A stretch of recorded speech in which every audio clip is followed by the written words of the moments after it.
We've gathered here tonight, around the fire, as people of all lands have gathered for thousands and thousands of years before us. Whether this is your first time visiting us or your 100th, we welcome you to our family of more than 500 million guests.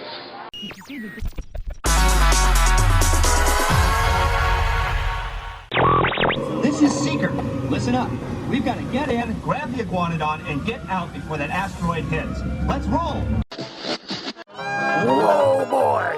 How was that for a spin? Now, please stay seated until your Triceratops comes to a complete stop. WDW Radio, your information station. Hello, my friend, and welcome to the WDW Radio Show, your Walt Disney World information station. I am your host, Lou Mangello, and this is show number 563, and I'm here once again not only to help you have the best possible vacation experience when you go to the Disney parks, but I also want to bring you a little bit of that Disney magic wherever you are with the podcast, my live video broadcasts on Facebook every Wednesday night, books, audio tours, special events, and more. Whether it's your first time visiting or have been hundreds of times, if you're planning a vacation or just love the history, details, secrets, and stories, there is something there for you, because each week I'm going to take you from the parks to the screens and everything in between. You can find everything over at WDWRadio.com and subscribe to the podcast in iTunes. So at the recent San Diego Comic-Con, which I hope to eventually get to one day, Marvel Studios President Kevin Feige revealed plans for the next phase of the Marvel Cinematic Universe, as well as what's to come to the new Disney Plus streaming service.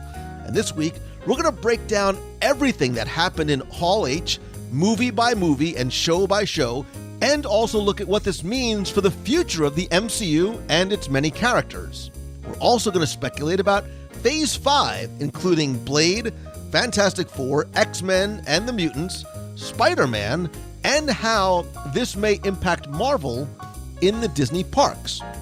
We'll then have the answer to our last Walt Disney World Trivia Question of the Week, and I'll pose a new challenge for your chance to win a Disney Prize package. Then stay tuned to the end of the show. I'll have more information about a special guest coming to this week's WDW Radio live show, what will be coming next week to the live show in terms of a D23 planning and prep and prediction show, more information about our next meet of the month, your voicemails, and more. So sit back, relax, and enjoy this week's episode of the WDW Radio Show.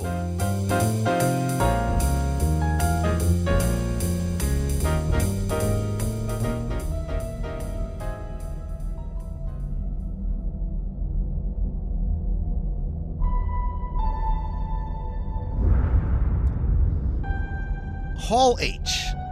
To many, those two words may actually represent like the most important room in Hollywood. This cavernous 65,000 plus square foot room in the San Diego Convention Center during Comic-Con International is where Iron Man debuted more than a decade ago to more than 6,000, very excited by the way, fans. And it launched not only what would become the Marvel Cinematic Universe, but billions of dollars in revenue, and I think even more importantly, unmeasurable joy for fans around the world. And this year, Marvel Studios President Kevin Feige took the stage once again, not to talk about one film, but many.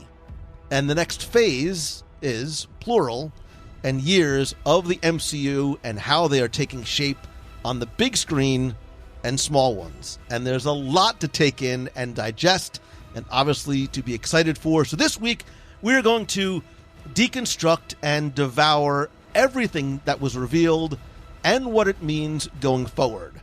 And I cannot, should not, will not do this alone. So I wanted to bring on somebody who knows and lives this comic universe.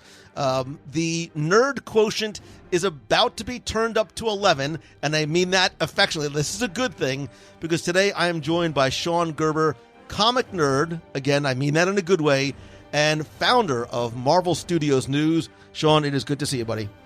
It's great to see you, Lou. I know we've been wanting to do this for a while. We met, I think, didn't we meet during the Incredibles 2 press junket last year? I think so, and, yeah. I've been wanting to get on this show, and I'm glad we found the perfect way to do it. So I'm thrilled to be here. Yeah, I'm happy to have you, man. It's like I said, I've been listening to Marvel Studios news for a while.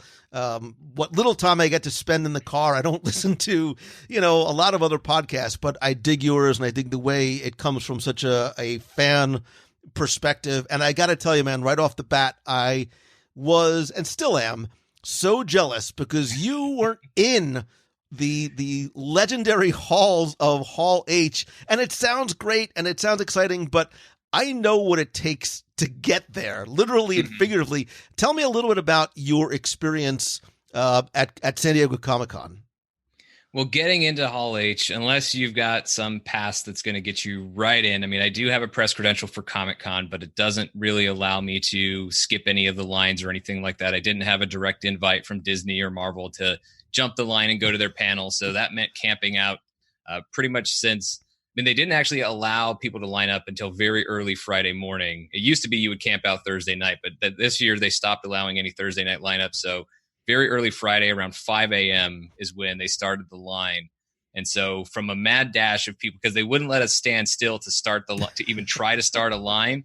So there's basically about, it goes from 50 to 200 of us from 3 a.m. to 5 a.m. playing musical chairs, walking around this section where we know the line is going to start. Until finally they say the line's going to start. So we started the line at 5 o'clock. And I was probably about in the mad dash. I did better than most. I was like 35th or 40th, but people are allowed to hold spots for pretty much as many people as they want. The technical rule is 5, but nobody enforces that. So we ended up being like 400 to 500 in line by the time it was all said and done. But yeah, camping out from officially 5 a.m. Friday morning all the way until it was time to go in for the first panel. I think we started going in around 9 a.m. Saturday morning. So 28 hours in line at that point, and then sitting through all of the other panels. And there were some great panels. The Star Trek panel that opened it was pretty great. But making it through the entire day to get to Marvel Studios around 5:15, 5:30. But it's worth it because the Marvel Studios panel experience, there's absolutely nothing like it. Oh, so they don't clear the room for each panel. Excuse me. Once you're in, you're in. No, it's not a D23 situation where they clear between panels. If you're in, you're in. If you're not in, you got to hope enough people leave by the time it comes to make it to the panel that you want to get into. But as I said, I mean, it's worth the effort.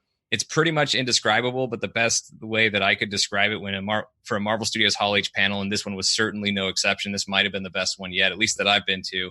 And you take, as you said, it's this huge room of 6,500 people. So for most of the day, it actually feels kind of empty because it's such a massive room. Even though you have 6,500 people, it's a dark room and everybody's just kind of quiet, paying attention to the panels. But then the Marvel Studios panel hasn't even started yet. It's just the last panel ended. And so people know that Marvel is next and the chanting starts and all of a sudden you're at this rock show. And it's just this current of electricity, a very, very enthusiastic electricity that just runs through 6,500 people. And then it connects to Kevin Feige and everybody else on stage. And it's just nothing but pure energy for the next 90 minutes.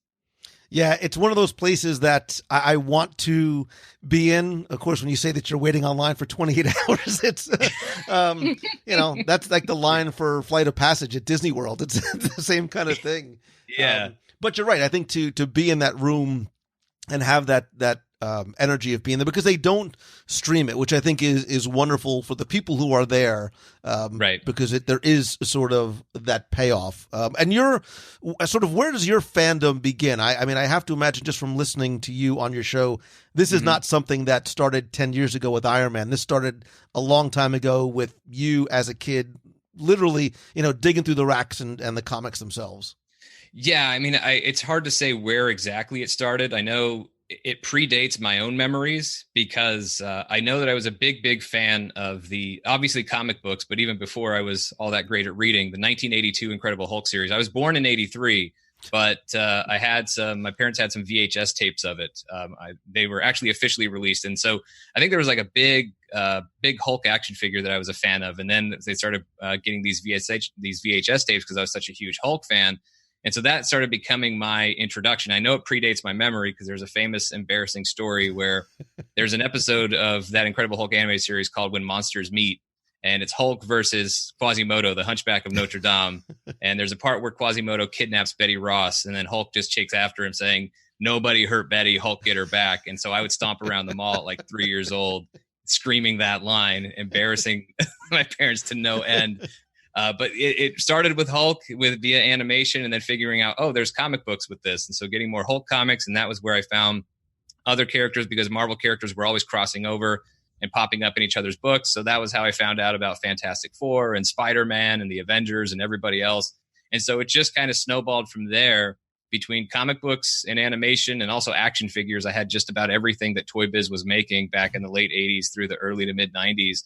And then this entire time, though, the movies weren't happening. But I think for whatever reason, I was smart enough to know, or just I was able to observe that, well, the visual effects, the technology just isn't there to tell these stories. You could tell a Batman story, you could tell a Superman story, but the technology just wasn't there for these superpowers that the Marvel characters had. So it was just waiting for that. And then finally getting movies like Blade in 98, X-Men in 2000. But I think Spider-Man in 2002 was like okay, we've arrived now, sort of Marvel movie. And then eventually when I found out, of course, as we all did, that Marvel was going to become their own studio, and they were going to make Iron Man and Captain America and Thor and Kevin Feige. I wish I was at this panel, but I wasn't. This was back in 2006, not even Hall H, when somebody asked him about, would you do an Avengers movie? And he just said, well, when you have Iron Man, Captain America, and Thor, you have the makings of the Avengers. And so I remember just geeking out about hearing that. But then you always wonder, because the history of Marvel live action adaptations was never all that great. So there were always some stops and starts and some failures along the way. But then when Marvel Studios came out, well, really just that first look at Iron Man in 2007, and then also finally seeing that movie, you just knew that we were in good hands, and it just kind of went from there. And then I thought, when people ask me now, like, if Endgame and Infinity War, are these the kinds of movies you ever dreamed of? I'm like, no. Like, I was like, the dream was a Spider-Man movie, maybe an Avengers movie, but going all the way to where we are now with the Infinity Saga now complete, it's so much more than I ever dared to dream. Yeah, we were happy with Bill Bixby and Lou Ferrigno as Hulk, and that short-lived, really bad live-action Spider-Man TV show. And look, I still watch every so often the 67 animated. Lou Ferrigno in slow motion works for me just fine. So that's all I need. So yeah, we're way beyond what I was dreaming of. Yeah, and I remember when the announcement came that Disney was buying Marvel in 2009, and as at the time what seemed like an obscene amount of money by spending $4 billion, although in 10 years they've made more than 18 billion. So kudos to Bob Iger for that return on investment, and really the ability. And I think what the reason why the films work so well is because Iger and Disney knew that the best way to let Marvel do it is by letting Marvel do it. They knew it was in such good hands with Kevin Feige because, Kevin is a fan first. You see the enthusiasm on his face when he talks about the film and the characters. So rather than Disney trying to make it their own, they just sort of help to additionally empower him and the studios to make the films that they knew how to make well. Yeah, they really did. And I think the reason it's funny, I'm reminded of your interview with Kevin Feige from last year, which, by the way, is my favorite Kevin Feige interview ever. What was so great about there, one of the great moments in there was when he was talking about the Infinity War press conference that was earlier that day, and how annoyed he was that there were all these movie stars at this presentation and and people were asking him questions. And I know he doesn't really care about the praise or doesn't even really want it. He wants to just have, spread the praise everywhere else but himself. And I think people love and respect that about him. But the reason why people want to ask him the questions, whether it's reporters or fans, is because we do feel like he's our guy. He's our guy on the inside who really cares about this stuff on the same level that we do. And he respects it in a way that a lot of other movie producers and a lot of other studio executives have never respected this kind of material. And he always goes back to the comics. Anytime somebody praises him for building this massive interconnected universe, he says, well, we just took the idea from the comics. He's always going back to Stan Lee and Jack Kirby and Steve Ditko and Jim Starlin and everybody else. And I think that's why fans have such affection toward Kevin Feige. But it's also why he's so good at his job, is realizing that there were great stories and great characters here all along. They just had to open it up to a broader audience, which is what you can do with filmmaking. Well, and I think, too, he is respectful of the original stories and the artists. And I think he's also respectful of the fans. And what I mean by that is he's respectful for those people that grew up reading the comics and know the stories and know the, Lee and Kirby and Ditko art. And then also the newer fans that are just starting to dip their toe in this broad universe. And I think even as we start to talk about the films that are coming out, a lot of these things are not necessarily household names to the average non, super hardcore comic book fan. Yeah, I mean, even look at Guardians of the Galaxy, which, as we're recording this episode, today is actually the 5th anniversary of Guardians of the Galaxy being released. And go back even more than 5 years, go back 7 years ago when the movie was first announced. And this was in the wake of the Avengers, and everybody just thought, oh, Marvel must be so high off of that Avengers money that they're just letting it fly now. But they really believed in the story. It wasn't just this thing of like, oh, we can afford to take a gamble. Marvel Studios was gambling from the beginning with Iron Man and having to put up so many characters as collateral in order to get the $500+ million to finance Iron Man and the Incredible Hulk. So it wasn't really about that for Guardians of the Galaxy. They believed in the characters and they believed in the story. And now look at where we're at. By the time before Guardians, or right around the time a Guardians sequel was coming out, there was already a ride at Disney California Adventure. So the Guardians went from being something that even a lot of comic book fans either hadn't heard of or barely knew anything about, and they became mainstream worldwide icons and household names. Yeah, I remember when Guardians, was announced, I, for one, had no idea who they were. And I think a lot of people were like, oh, this is going to be the first one that Marvel stumbles on, because who are these characters? We don't know them. And look, even to a certain degree, Iron Man, when it came out, was probably not the most popular, most well-known. I mean, certainly Spider-Man would have been, but maybe not the one that they should have. So I think they were taking risks from day one. But again, I think it goes to the foresight. And when I say Iger, I mean as a whole, as a team, to say, look, Marvel has 5,000 plus incredible characters and stories that we can leverage and really build upon. And having that vision of not just pardon the pun, having the vision of not just going for the Captain Americas and the Hulks that we knew of before, but being able to really dig down deeper, as we're about to see now, into some amazing characters and storylines that go back, literally decades. Absolutely. So let's look, man. Let's get into it, because there is a lot to cover, and I will tell you, I was following along at home. I was following along your live tweets and refreshing like yours and other pages as fast as I can. And my son, who was downstairs on the phone with his friends, and me upstairs are yelling back and forth, Jay just announced blah, blah, blah. I mean, there was this crazy kind of excitement. And as it was going on, it was surprise after surprise. I mean, look, most of the things that we're going to talk about, even for those who very much have their finger on the pulse, were surprises. There were a few things that were rumored, but were surprises. And of course, there were some things that we knew about. So let's sort of start on the big screen, and then I'll work our way over to Disney Plus, although I know there's going to be some crossover. And I guess the place to start would be the Black Widow standalone movie with Scarlett Johansson in May of 2020. So let's sort of talk first about where this film is going to sit in the Marvel Cinematic Universe in terms of timelines. Yeah, so this one is going to be it's going to be post Civil War. They didn't actually say that during the panel, or if they did, I missed it as I was furiously live tweeting or feverishly live tweeting, just trying to keep up. I didn't hear it there, but David Harbour, who's in the movie playing a character named Alexei, also known as the Red Guardian, which I think is awesome, by the way. The fact that he's, for people who don't know who that is, he's basically Soviet Russia's answer to Captain America. And I do see, just quickly from a Stranger Things perspective, I love that David Harbour's character is named Alexei.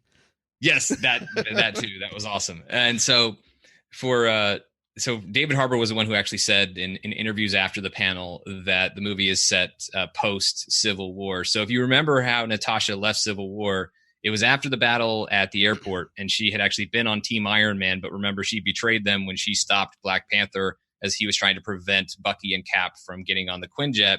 So at that point, she had run afoul of the Sokovia Accords. So as Tony Stark told her, they're going to come for you, and then she takes off. So this is going to be set during that time period.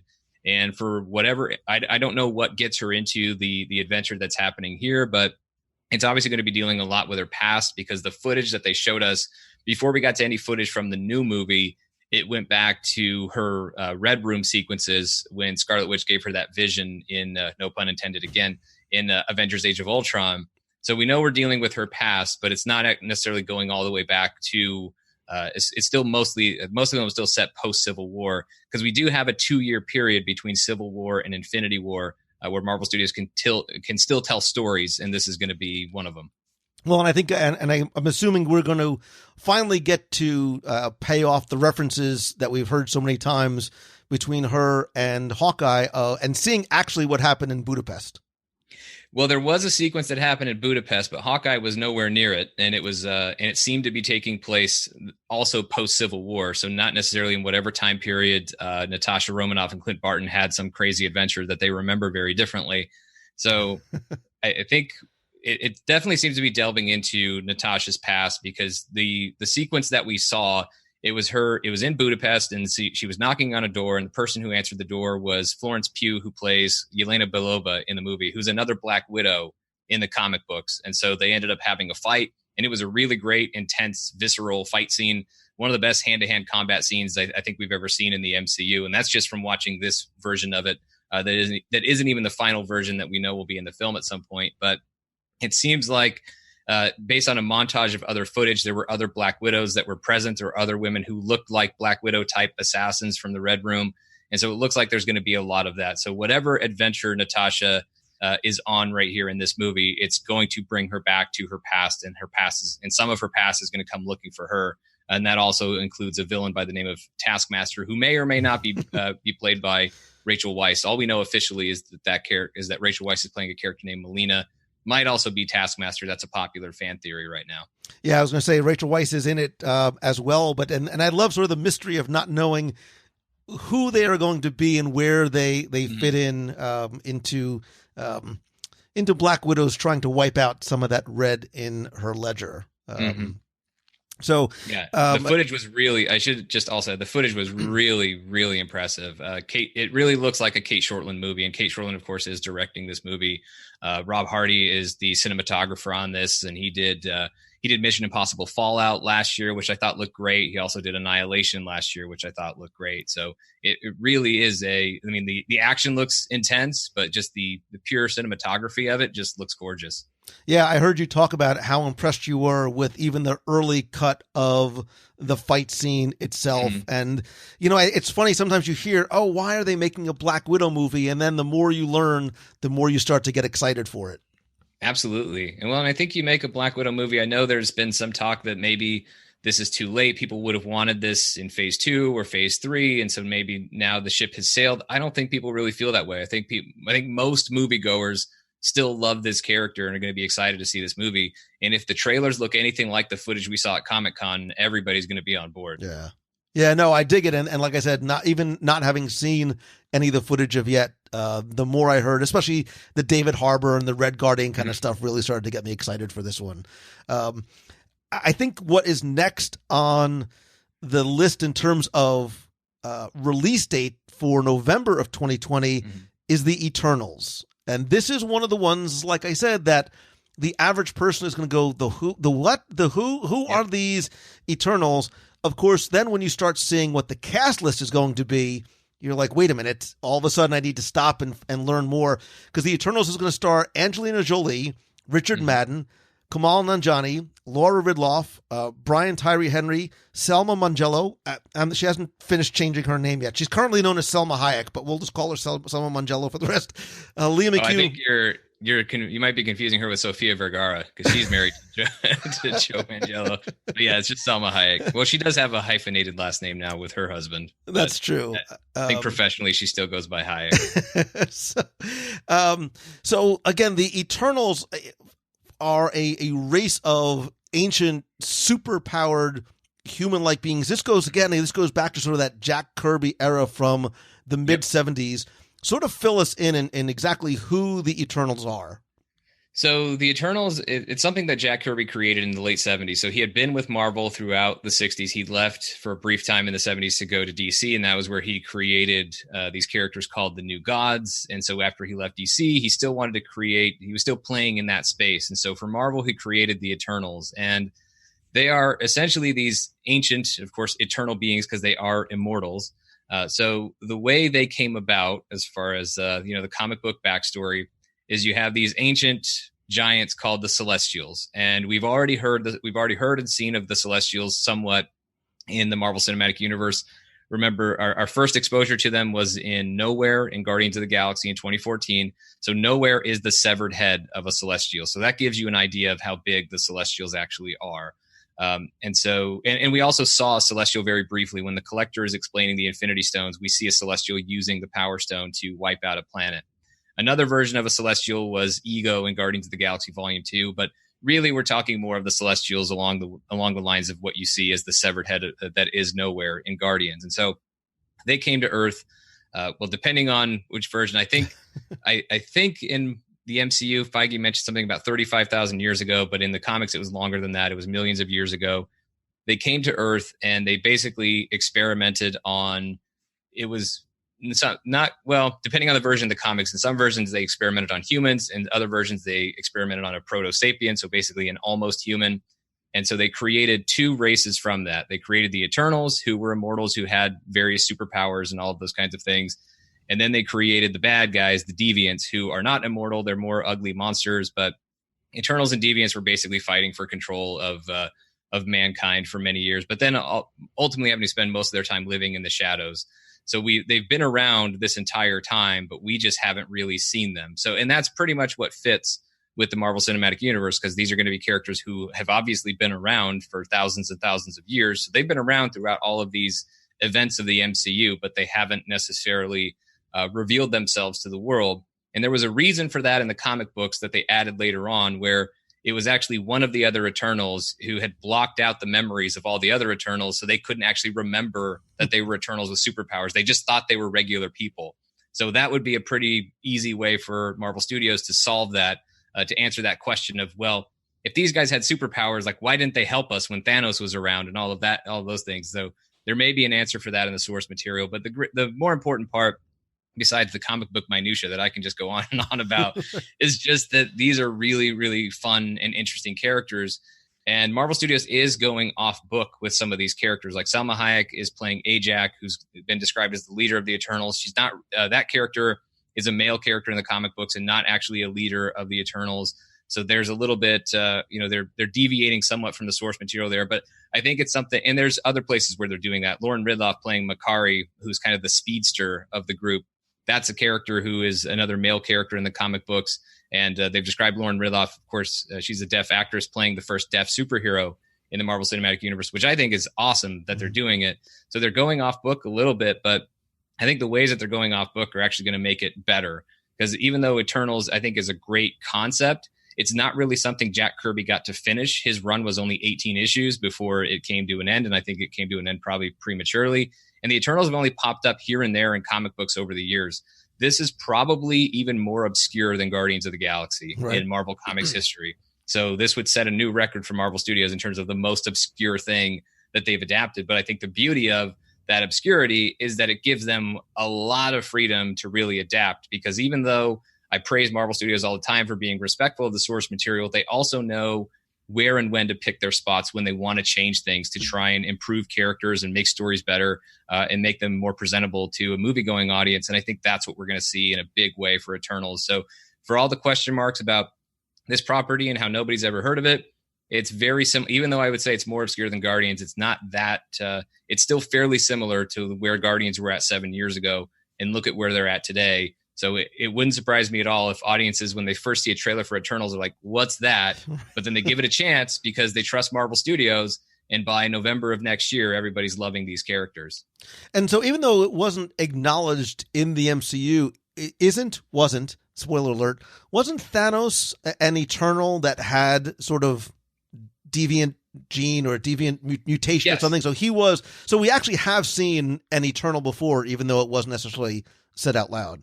Yeah, it will depend on whether or not they do that portion of the comics. So I should add really quickly, when Jack Kirby originally created the Eternals, they were not even part of the Marvel Comics universe. They existed in a universe that was actually much more like our own, where Marvel Comics were works of fiction.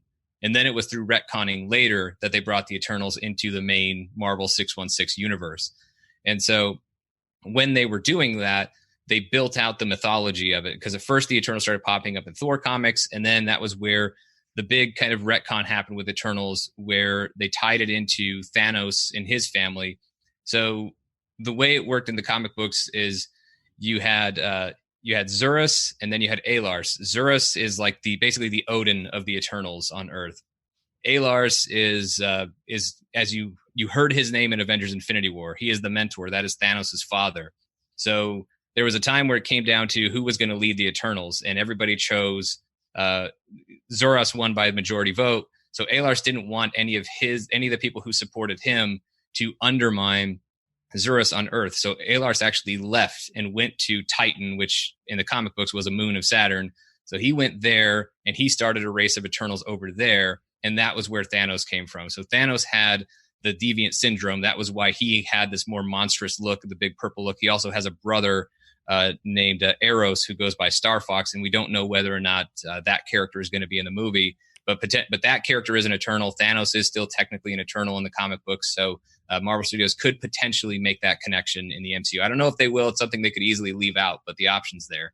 Yeah, so, and I think, from a film perspective, I think that Guardians and then Captain Marvel really started to bring this superhero world from Earth to sort of the more cosmic universe. Is that sort of where we expect this movie to take place? Not necessarily on Earth, but insert giant the word space across the screen.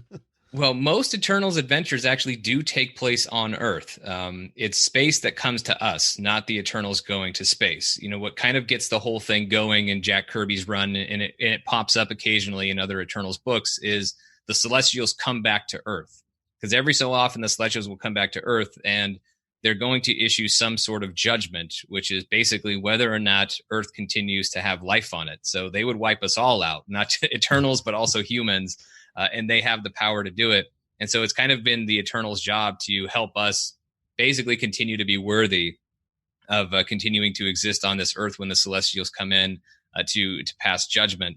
So it usually is Earth-based stories. You don't really get a ton of Eternals battles actually out in space.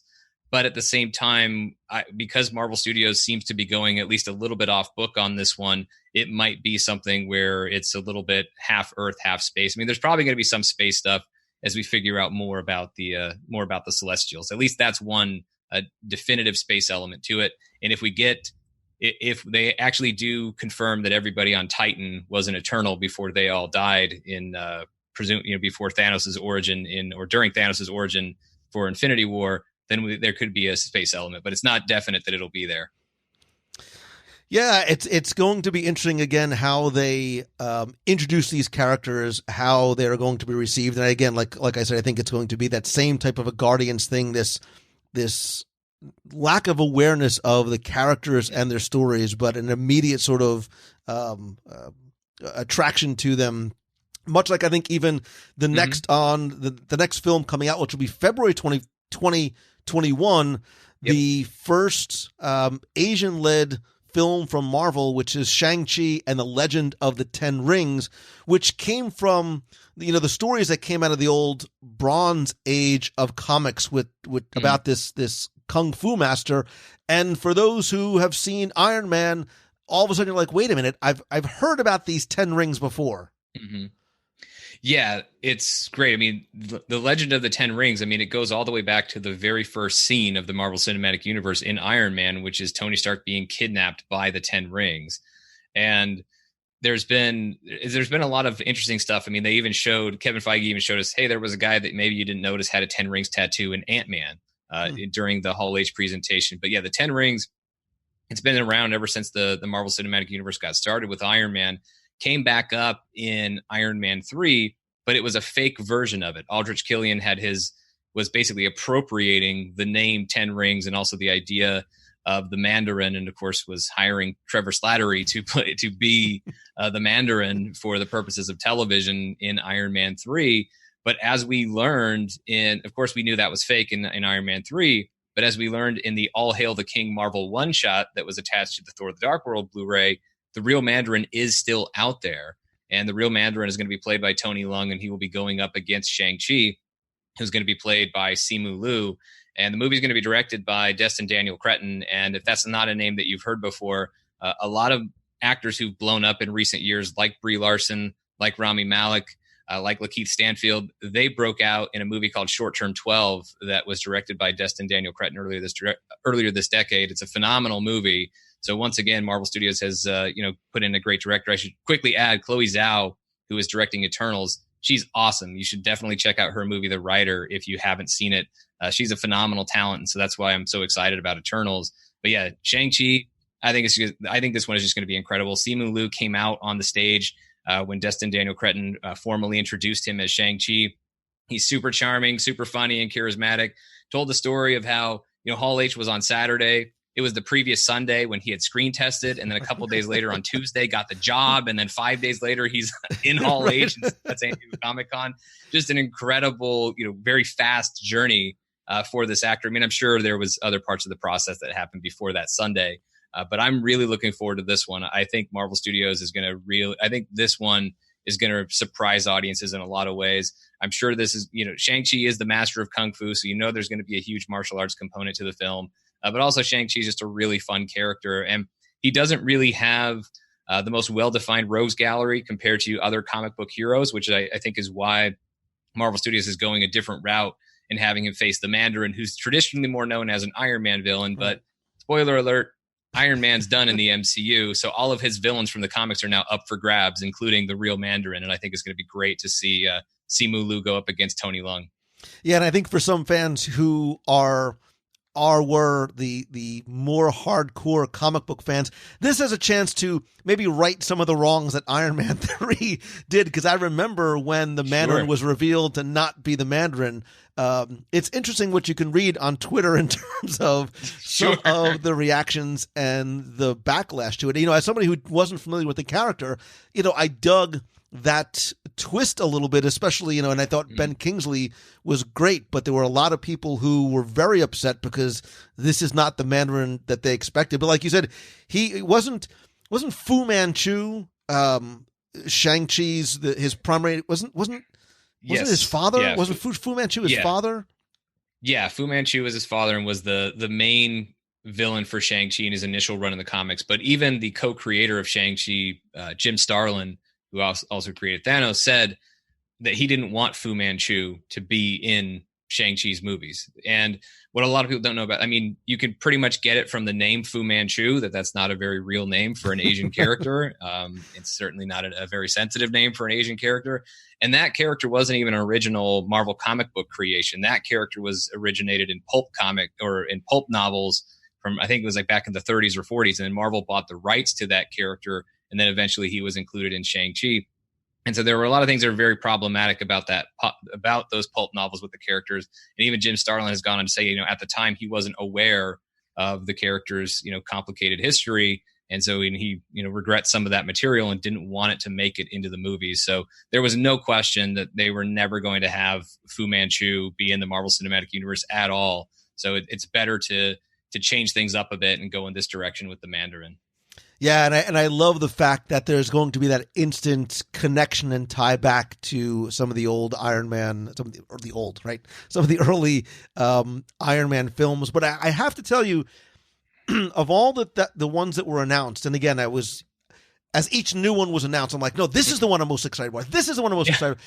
The one that I think continues to be most interesting and intriguing to me is the May 2021 Doctor Strange in the Multiverse of Madness. Like, this is the most comic book named title for great. A movie. Like, I absolutely dig it because, again, just in the title alone, we're connecting to the multiverse, which we heard talked about in Spider-Man Far From Home. And even though there really was no multiverse there, it automatically brings it all together.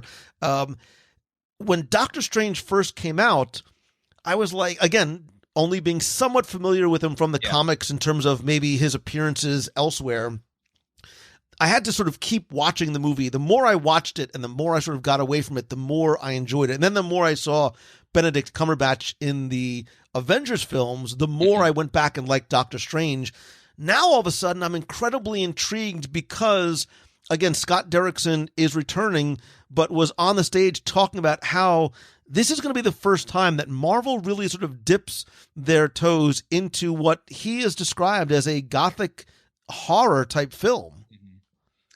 Yeah, I'm really excited about that. And that's what I was hoping for. It had been reported previously that Scott Derrickson was going to be back for the Doctor Strange sequel. And I was hoping that Scott Derrickson would be allowed to work in more of that scary space that he is so incredibly good at. I mean, Sinister is one of my favorite horror films of the past several years. And that was directed by Scott Derrickson. I think he does a great job with that. And I loved the first Doctor Strange movie. I really liked it a lot. But I also feel like I couldn't help but feel coming out of that movie that there was so much more that they could do with Doctor Strange. And I think they were limited. They were actually limiting themselves in the first movie because they only wanted to go so far because all of the magic and mysticism and sorcery, that was brand new for the MCU. I mean, it was every bit as new as the cosmic stuff with Guardians was a couple years before. So they wanted to try and, ease into that for audiences. And there was a lot to take in. I mean, there was a lot to take in that film. Sure. Exactly. So, I mean, it was probably the right call, but I think what we saw over the course of his very brief appearance in Ragnarok, but then especially in Infinity War, and then also a little bit there in Endgame when he came back, is you see just how much further this can all go with all of this magic and all of this sorcery and seeing Doctor Strange. I mean, you can see his power level has increased exponentially between the end of his first film and when Infinity War takes place. So I just want to see him go so much further with it. But another thing with Doctor Strange is that as crazy as it is, Doctor Strange does also lend itself to some of that horror stuff because the multiverse can be scary. There are things that are just downright terrifying in there, including a character called Nightmare who basically lives in the dream world and will try to imprison you there. I'm guessing that character is somewhere in the madness of this multiverse. That we will see this as at least one antagonist in this movie. We will see the character of Nightmare. And I think there's going to be a lot of scary, fun storytelling potential with that one. And as you said, there are two movies in this, and I know the other one's next, that have the greatest comic book movie titles of all time. And one of them is Doctor Strange and the Multiverse of Madness. That title also has me wondering, though. I mean, we know the multiverse is real, even though Mysterio lied about it in Spider-Man Far From Home. Doctor Strange toured the multiverse in his first film. But the Multiverse of Madness, that almost sounds like wordplay to me because inside your own mind, there could be a multiverse. Right. And so I wonder if it's going to be a literal multiverse that Doctor Strange is going through, or if it's one inside his own head, or perhaps also in the head of Wanda Maximoff, who we found out is going to be in this movie. Yeah, and that's the other interesting thing, too. And I love the brilliance of Marvel in doing this. And even going back to, I guess it was probably the first time I sort of felt this really cool crossover wasn't it in Winter Soldier, how it came out like on a Tuesday and or it came out like on a Friday, and then on Tuesday, Agents of S.H.I.E.L.D.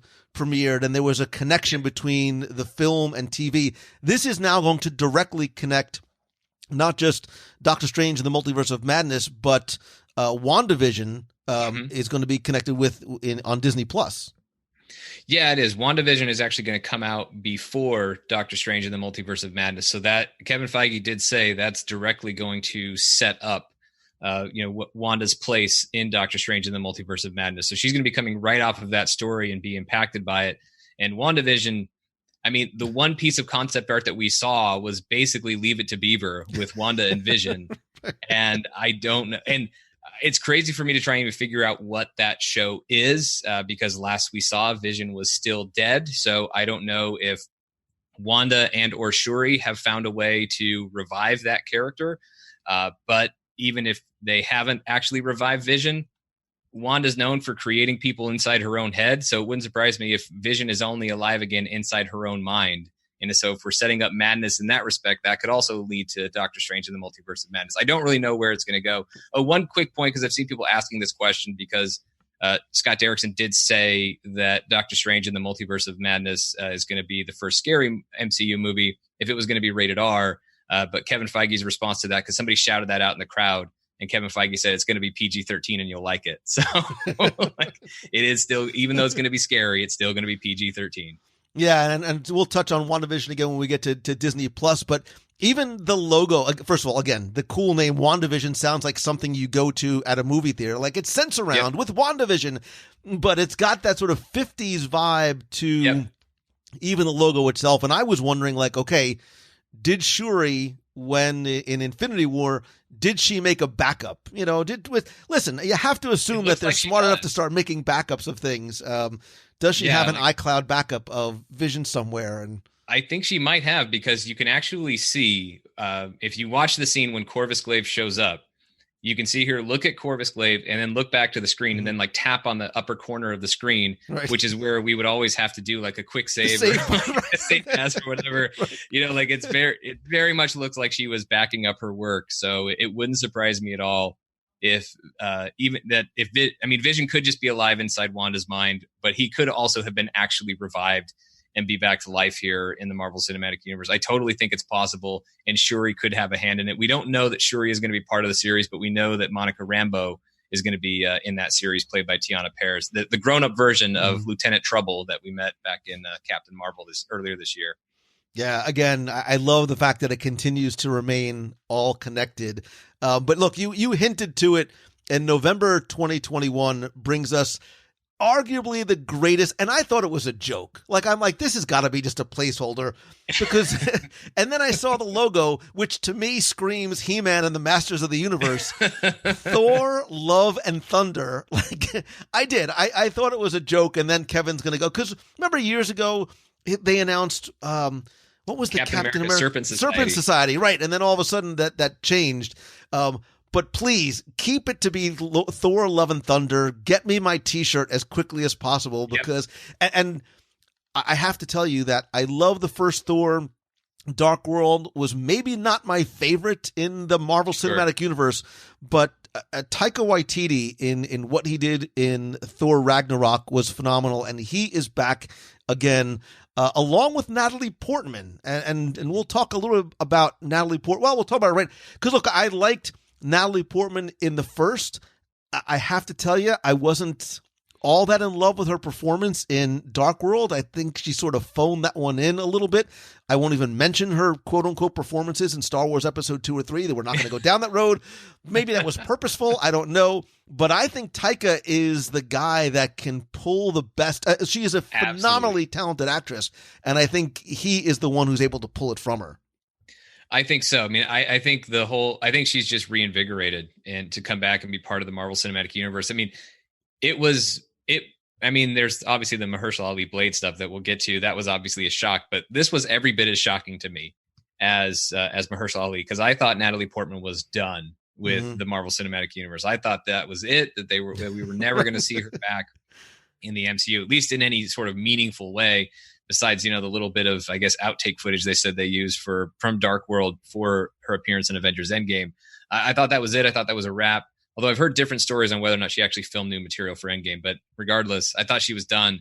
And so when Taika was talking about introducing the mighty Thor, a female version of Thor from Jason Aaron's run, I thought he was going to introduce a different actor. I thought he was about to tell us that Gwendolyn Christie was going to be in Thor Love and Thunder. Like, that's what I thought was happening. And then he says Natalie Portman, and my jaw hit the floor because I just could not believe that she was back. But I think that's the thing is, yeah, she probably did phone it in a bit on Thor the Dark World. Also, the material wasn't all that great. So I think, in Marvel Studios, I think they know that Thor the Dark World, I still love it because I love all the movies in the MCU, but I don't love it as much as I love the other ones. So I don't. You have to rank them. At some point, you have to rank them, and there's got to be ones that are on the bottom. Yeah. Right. Thor the Dark World usually ends up at the bottom of most people's ranking. But I think Taika Waititi is totally the reason why she wants to come back and do this. I think pretty much everybody, any actor working today, wants to work with Taika.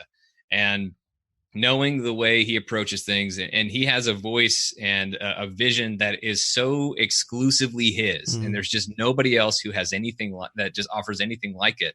And so I think Natalie Portman was obviously attracted to that. I'm sure he had a great pitch for what he wants to do with the story. And if you know the background of Jane Foster as the mighty Thor in the comic books, you know there's a lot of very emotional, very powerful storytelling that happens with this character that I feel like they will probably get into in Thor Love and Thunder. And I don't know how much I would want to say here without spoiling it, but it's in the comics if you want to read it. But I will just say, like, to summarize it without getting too in depth on it and potentially spoil anything that's in the movie, Jane Foster, when she becomes the mighty Thor, she's also dealing with having breast cancer. And so part of being Thor is, and part of having the power of Thor is, it cancels out the impurities in your body. Well, chemotherapy is actually an impurity that's used to fight cancer. And so Jane Foster, just by purely being Thor and wielding the hammer Mjolnir, is literally shortening her own life with this terminal illness, because the being Thor actually nullifies the effect of the chemo treatment that she's undergoing.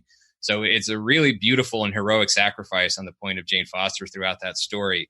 And it's just a lot of great stuff from Jason Aaron. So I'm not surprised at all that Taika Waititi saw that and was very inspired by it. And it wouldn't surprise me if some of those elements make it into Thor Love and Thunder. And I think the results will just be extraordinary. Everybody's going to expect all the fun and all the humor and all the laughs that you know that you're going to get from Taika based on Ragnarok. But I think you're going to get loads and loads of heart in this movie as well. And that's to say nothing of, and that's just based on Jane Foster. We're not even talking anything about Thor himself yet, or Tessa Thompson, who's going to be back as Valkyrie. Yeah, I mean, there was a couple of things, again, not even being there, but seeing some of the photos. So one, I could imagine the response in the room when Jane Foster walks out holding Mjolnir, right? So there's that instant she walked out without it, and it was Taika who got down on one knee and presented her with it. It was really funny. There's some great photos of it where you can see Taika like presenting her with Mjolnir. It's just awesome. But it also creates that question, though, because he presented her with Mjolnir, not Stormbreaker. And the Mjolnir that they took from the past in Endgame, Steve took it back with him. So it has me thinking that the Mjolnir that was broken apart in Norway in Ragnarok is going to find itself put back together, and it's going to call to Jane. Yeah, it's again, where these things all fit in this very now somewhat muddled timeline is interesting. But you mentioned Valkyrie too, because there were some there were clearly deliberate references there in terms of Valkyrie looking for her queen, and maybe sort of the it's not just Valkyrie sort of having that royal mantle, but does this sort of introduce the first sort of LGBT character and hero in the Marvel Cinematic Universe? Yeah, well, I mean, since she's already been introduced, she technically would hold the title of the first LGBTQ character in the MCU, although in the story, she hasn't been in the MC. She hasn't really been shown to be LGBTQ. We haven't really seen her. We obviously haven't seen her interact with anybody in a romantic way, other than a little bit of an attraction that she and Thor had to each other in brief moments in Ragnarok. But we didn't really see, as far as her searching for a queen, we didn't really see that in any of the films so far. But we're going to see it in Thor: Love and Thunder. But there also will be at least one. We don't know which one it is yet. But there will also be one LGBTQ hero in Eternals as well. Yeah, and the other thing that I just hope when you hear Taika Waititi, I hope Love and Thunder somehow impacts Korg, who stole the show for me when and which was played by Taika Waititi. I think maybe not everybody knows. Was just a wonderful, again, completely unknown character to me, but Korg and Meek were really nice, fun side character in Ragnarok. Yeah, I am 100% sure that Korg and Meek will be back. There's no way that they're not going to be in the movie. And it's also going to be a really interesting film for Thor, because this is the first film post Endgame, and his ending for Endgame was great because, very different from Tony Stark, very different from Steve Rogers, where we're actually finding an end to their story on a more permanent basis. For Thor, it's kind of the end of a chapter of his life, where for over 1,000 years, he spent his time, really worrying about the person he's supposed to be And this is Thor now just embracing who he is and living his life as he is. As he says at the end of Endgame, for the first time in the first time in 1,000 years, I have no path. So I think this is also something that Taika was very attracted to come back and tell another Thor story, is now he can do literally anything. There's nothing that's like preordained of this is where you have to go with this character. You can go in absolutely any direction you want. And you also have to wonder, what does this mean for the Guardians of the Galaxy? James Gunn has confirmed that, well, we know it's going to be released before Guardians 3, but also in the MCU timeline, James Gunn has confirmed that Love and Thunder takes place before Guardians 3. Last time we saw Thor, he was using his eyes to argue over who was in charge of the ship of the Benatar. I don't think the Guardians are going to play a significant role in this story, but you do have to answer that question of where are the Guardians, since that's who Thor was with the last time we saw him in Endgame. So I think what will probably happen is we'll catch up with Thor and the Guardians, and then have probably some funny scene, and then they will part ways. So Thor goes on whatever journey he needs to be on for the sake of this movie. But there's just so many things. I mean, obviously Valkyrie's got stuff going on. Thor is going to be able to do just about anything. And Jane Foster is the mighty Thor. That's also going to be really, really interesting. So there's so much potential with this one. And with Taika Waititi, it's just going to be crazy fun. But as I said, this one's going to have a lot of heart, I think. Yeah. And to be clear, it's because it can be somewhat confusing. Fat Thor is still Fat Thor, but Jane Foster is also going to take up that Thor name in terms, like you said, the splitting hairs, but it's the mighty Thor. It's her own version of her own incarnation of Thor, whose powers are somewhat different than fat Thor. Yeah. Well, and in the comic books, the way Thor has become, when Jane Foster became Thor in the comic books, Thor, the male version of Thor that we know from the MCU, he was at the time unworthy. He couldn't actually lift Mjolnir, and neither could Odin, who was the person who actually put the enchantment on the hammer in the first place. Jane Foster, and they didn't know it was her at the time, she was the only one who was worthy.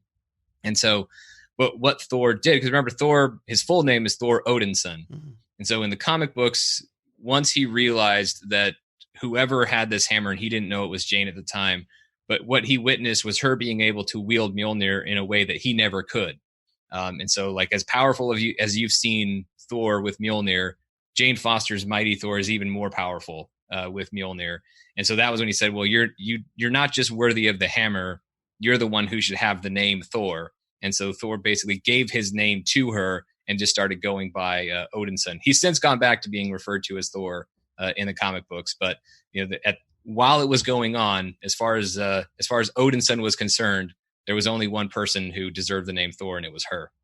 Yeah, and I do love it. And listen, one of my favorite scenes in Endgame, of which there are many, was after Captain Marvel came down and Peter Parker gave her the gauntlet, and there's that assembling of all these female superheroes. Yes. To see so many of them, to see so many female superheroes getting their own films and starting their own sort of chapters in this next phase, I really, really like. And speaking of next phases, I think, and you tell me because you were there, one of the most interesting parts of the Hall H presentation was the end, where Kevin Feige, looking at his little piece of paper, is like, listen, we don't have much time to talk about, oh, by the way, Black Panther 2, Guardians 3, Captain Marvel 2. Did I mention Fantastic Four and what I think is going to begin Phase 5, Blade? Mm-hmm. Yeah, well, he didn't even mention Blade. The last one he said was Mutants, and then he had said Fantastic Four and Mutants. Those were the last two he mentioned. And then he said, but we're not done. Then he says, we're going to bring out, two-time Academy Award winner Mahershala Ali, who comes out on the stage. And we have no idea what this is about. We do not know. And he comes out and he puts on a hat, and you couldn't really even see exactly what was on the hat, but then the logo Blade flashes on the screen, and then you realize it's a Blade logo on the hat, and everybody just erupts. Because Feige had just said Fantastic Four, I was almost expecting him to introduce Mahershala Ali as Reed Richards or something, because we had no idea. I mean, we've known since the Fox deal closed that obviously Marvel Studios is developing ideas now for Fantastic Four and for X-Men and other mutant teams and characters and things like that, but we really had no clue at all. This is one that Marvel Studios completely kept hidden from everybody. There wasn't a whiff of this anywhere, other than, there were, for a while, there have been some fan wish lists of, oh, wouldn't it be great if Mahershala Ali played Blade? But nothing as far as Marvel Studios actually working on something. And so for them to be able to make that introduction and show that he's Blade, and so not only is it Mahershala Ali, but he's going to be starring in a movie that we had no idea Marvel Studios was even planning on making in the foreseeable future. It was just incredibly exciting. And and the whole thing, I felt like all of a sudden I went from being in Hall H to being at the NFL draft, because here comes this prized pick in Mahershala Ali walking out, wearing the suit, putting the hat on, hugging the president of the studio like he's the commissioner of the league or something. Like, it was incredible to watch that moment. And it's Marvel Studios history, it's MCU history that that Mahershala Ali is introduced on this day as Blade, and I felt like it was a privilege to be there. It was, even though it was a privilege, I feel like I mostly earned for hours and hours. Like, it was incredible to be in the room for that moment. Well, and what I love about Feige is he's so not Hollywood, right? There's nothing Hollywood about him at all, right? Wearing his hat and sneakers, but it's such an amazing, what a great showman to finish out the presentation that way, right? So we obviously knew that a Captain Marvel 2 and a Black Panther 2 and Guardians 3 was coming, but fans of Marvel have been literally begging for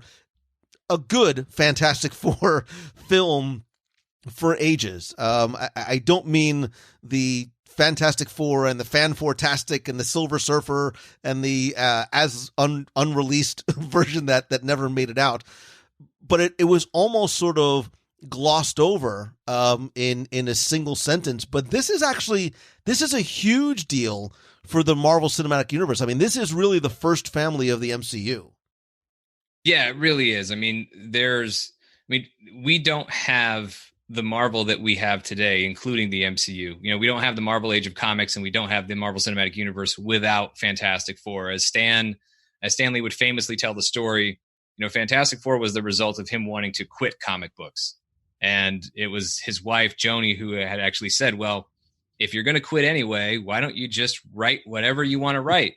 And if it doesn't work and they fire you, who cares? You were going to quit anyway. And that book became Fantastic Four, which Stan co-created with Jack Kirby. And obviously Fantastic Four have been a mainstay of Marvel Comics ever since, but they kicked this whole thing off. And so I remember for years, even before the Spider-Man deal with Sony, there were those three major things, Spider-Man, Fantastic Four, and X-Men, that were not available to Marvel Studios when this whole thing started. And I used to say back then, if one of the three could come home to Marvel Studios, I would pick Fantastic Four over any of them. Even though I'm a bigger Spider-Man fan than FF, Spider-Man was able to have at least a couple of good movies without Marvel Studios. And X-Men had a couple of good movies without Marvel Studios. But Fantastic Four, it's been slim pickings the entire time. And so I was like, Fantastic Four needs Marvel Studios. They need Kevin Feige and Lou D'Esposito, Victoria Alonso, and all the other people in Marvel Studios Parliament, all those executive producers. They need all of those people who have that kind of respect for this material and this specific property to really bring them to life in a way that they deserve. So I just I couldn't be happier that Fantastic Four is going to be coming. And that's not just the FF. That's also characters tied to that license. Doctor Doom is going to get to be a villain, probably a major villain in the MCU in the years to come. Silver Surfer and Galactus getting to play in this universe now. It's just extraordinary. And I'm excited to see whatever Marvel Studios does with Mutants and X-Men and all that stuff. I think that's going to be fun. And I'm a big X-Men fan, of course. But because I've already seen some good X-Men films, I'm a little more impatient when it comes to Fantastic Four. Sure, I want that as soon as we can possibly get it. But I obviously want it to be great, and for Marvel Studios to give it the time that it needs to develop. And I have no doubt that they'll do that. So I don't know when it's going to be that we're going to see Fantastic Four, but whenever we see it, I know it's going to be something special. Yeah, the Mutants and the X-Men, again, that entire universe that can be explored there, the dust sort of needs to settle a little bit on Days of Future Past and some of the other later X-Men films. And look, I dug Chris Evans as Johnny Storm and Jessica Alba as Susan Storm, but those films, if they came out tomorrow, enough time has passed and fans have been clamoring for that for a long time. And look, that wouldn't, speaking of a character playing a different character in the Marvel cinema, Chris Evans is the Human Torch. He's also Captain America, but Mahershala Ali was also Cottonmouth in the Luke Cage shows on Netflix. So again, those two worlds don't necessarily intersect. There's a little bit of overlap. They're definitely not the same universe. Yeah, because wasn't there like a little bit of a reference like to Loki in Daredevil and Jessica Jones? Didn't Jessica Jones make a slight reference to Avengers? So there's an acknowledgement that these worlds exist, but there's really no other type of crossovers. Yeah, it's really been more of a one-sided thing where the Netflix shows will occasionally refer to something that's happened in the movies, but the movies will never, ever, ever refer back to the Netflix shows.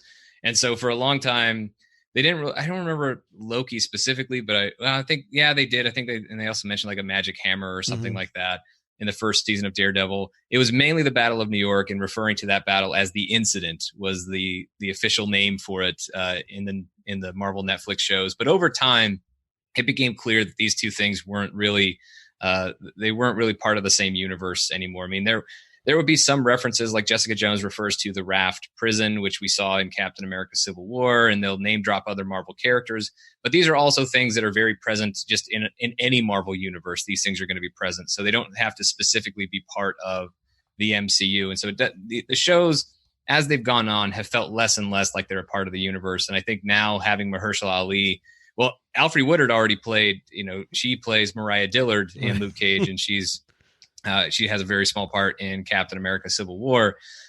She's the one who's lost her son, who talks to Tony out next to the elevator in Civil War. So we've already kind of had that in a smaller way, but this is obviously a much bigger thing with Mahershala going from playing one of the main villains of Luke Cage season 1 to now being the character of Blade. But I think it's also a pretty definitive sign that Marvel's not really worried about any, confusion when it comes to continuity with the Netflix series. They've never really paid much attention to him anyway, and now they're just on doing their own thing, especially now that all those shows have been canceled. Yeah, right. And I actually, I dug the original Blade. I want to call it the Blade trilogy. I dug parts of the original Blade. The first two movies, those still hold up. The third one never did, but the first two movies for Blade, those hold up. But Deadpool was in it, sort of. Yeah. Well, Deadpool was in the third one, so right, that's the one that you cancel out. Yeah, but so I mean, Ryan Reynolds, I mean, I just I like him as an actor, but it's also interesting too. Is Blade going to be introducing the world of vampires into the Marvel Cinematic Universe? I think so. I mean, I think it has to be in some way, because he is a vampire, or a form of a vampire as the Daywalker. So that has to be in there. It doesn't necessarily mean that the main villain of the first Blade movie will be Dracula, but introducing that portion of the mythology to Marvel, it could be. But there will definitely be vampires in the MCU. And it's interesting that something like Doctor Strange in the Multiverse of Madness comes before, obviously, Blade, because if that's going to be the first scary MCU movie, that kind of hints towards other things, towards scarier elements in the MCU, more supernatural elements being present in this universe. And Kevin Feige actually directly linked, not in terms of story, but in one of his post-Hall H interviews, he did actually mention that, he mentioned that, that Doctor Strange kind of opens the doors to tell stories like Blade, and have characters like Blade in the MCU.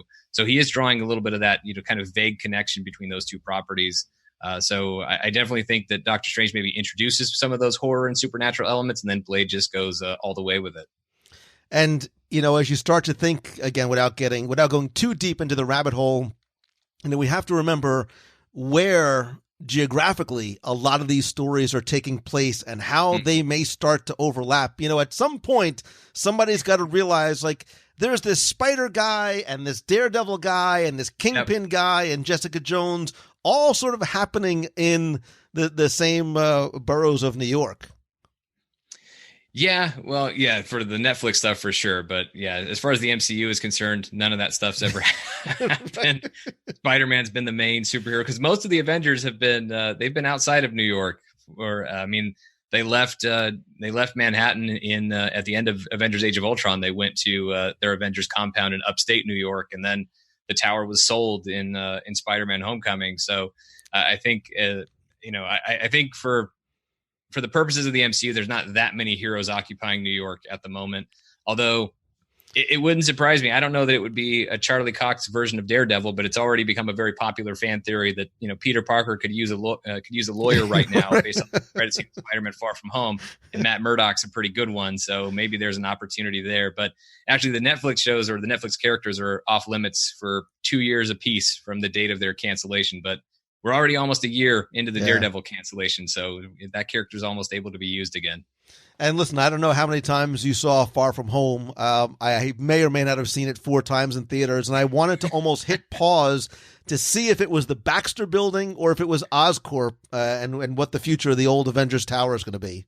I mean, I'm rooting for Baxter Building. I wouldn't be mad if it were Oscorp, but I know a lot of people think that it must be Oscorp because this whole thing has been taking place in Spider-Man movies, but it's not completely unlike Marvel Studios to sometimes plant a seed without even knowing 100% what it's going to grow into. So I think when they made that decision to sell Avengers Tower in Spider-Man Homecoming, obviously they would have had no idea that the Fox deal was going to come up later on. But I still think they planted that seed thinking maybe it'll be Oscorp, but maybe an opportunity will arise for it to be something else. And because we had no mention of who owns that building in Spider-Man Far From Home, not even the slightest hint, they can complete whatever, even if the plan was for it to be Oscorp, they have the option if they want to change that plan to make it the Baxter Building. They totally can now. And I hope that that's what they go with, which is not to say Norman Osborn can't be in the MCU. He just doesn't need that. Doesn't need that. Right. And so just to be clear, for those who don't know, the Baxter Building was the home, the top 4 floors of the Baxter Building was home to the Fantastic Four. So I think, again, not to sort of get uber nerdy, but I'm going to get uber nerdy because there were so many amazing Easter eggs in Far From Home. And as they are by that construction site, they show you the 1, 2, 3 and the 4 left blank, which I think you can mean Phase 4 is coming next. And maybe it's the Fantastic Four coming next. The font looks just close enough that it made me think of the Fantastic Four logo. Yeah, that's what I'm hoping for.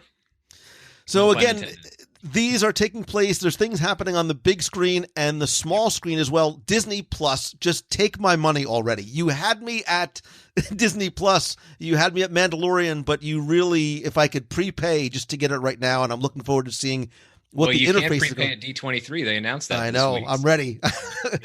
There's going to be a lot of people with credit cards out, and it's $6.99. Just brilliant in terms of. Well, it's supposed to be a special offer for D23 members and Expo attendees, so we'll see what happens. Maybe there'll be a little I mean, I think the price for Disney Plus is already great, but it might be even better at the Expo. We'll see. Give me the lifetime pass. I'm ready. Because if you weren't excited, if they'll lock me in at that rate, I'll do it because I know it's not going to stay there. Because if the offerings from just the Disney side and the Marvel side and the Star Wars stuff didn't get you excited, we learn more about what is coming. We had heard about, I think, all of these, or at least rumors of all these before. Let's sort of start with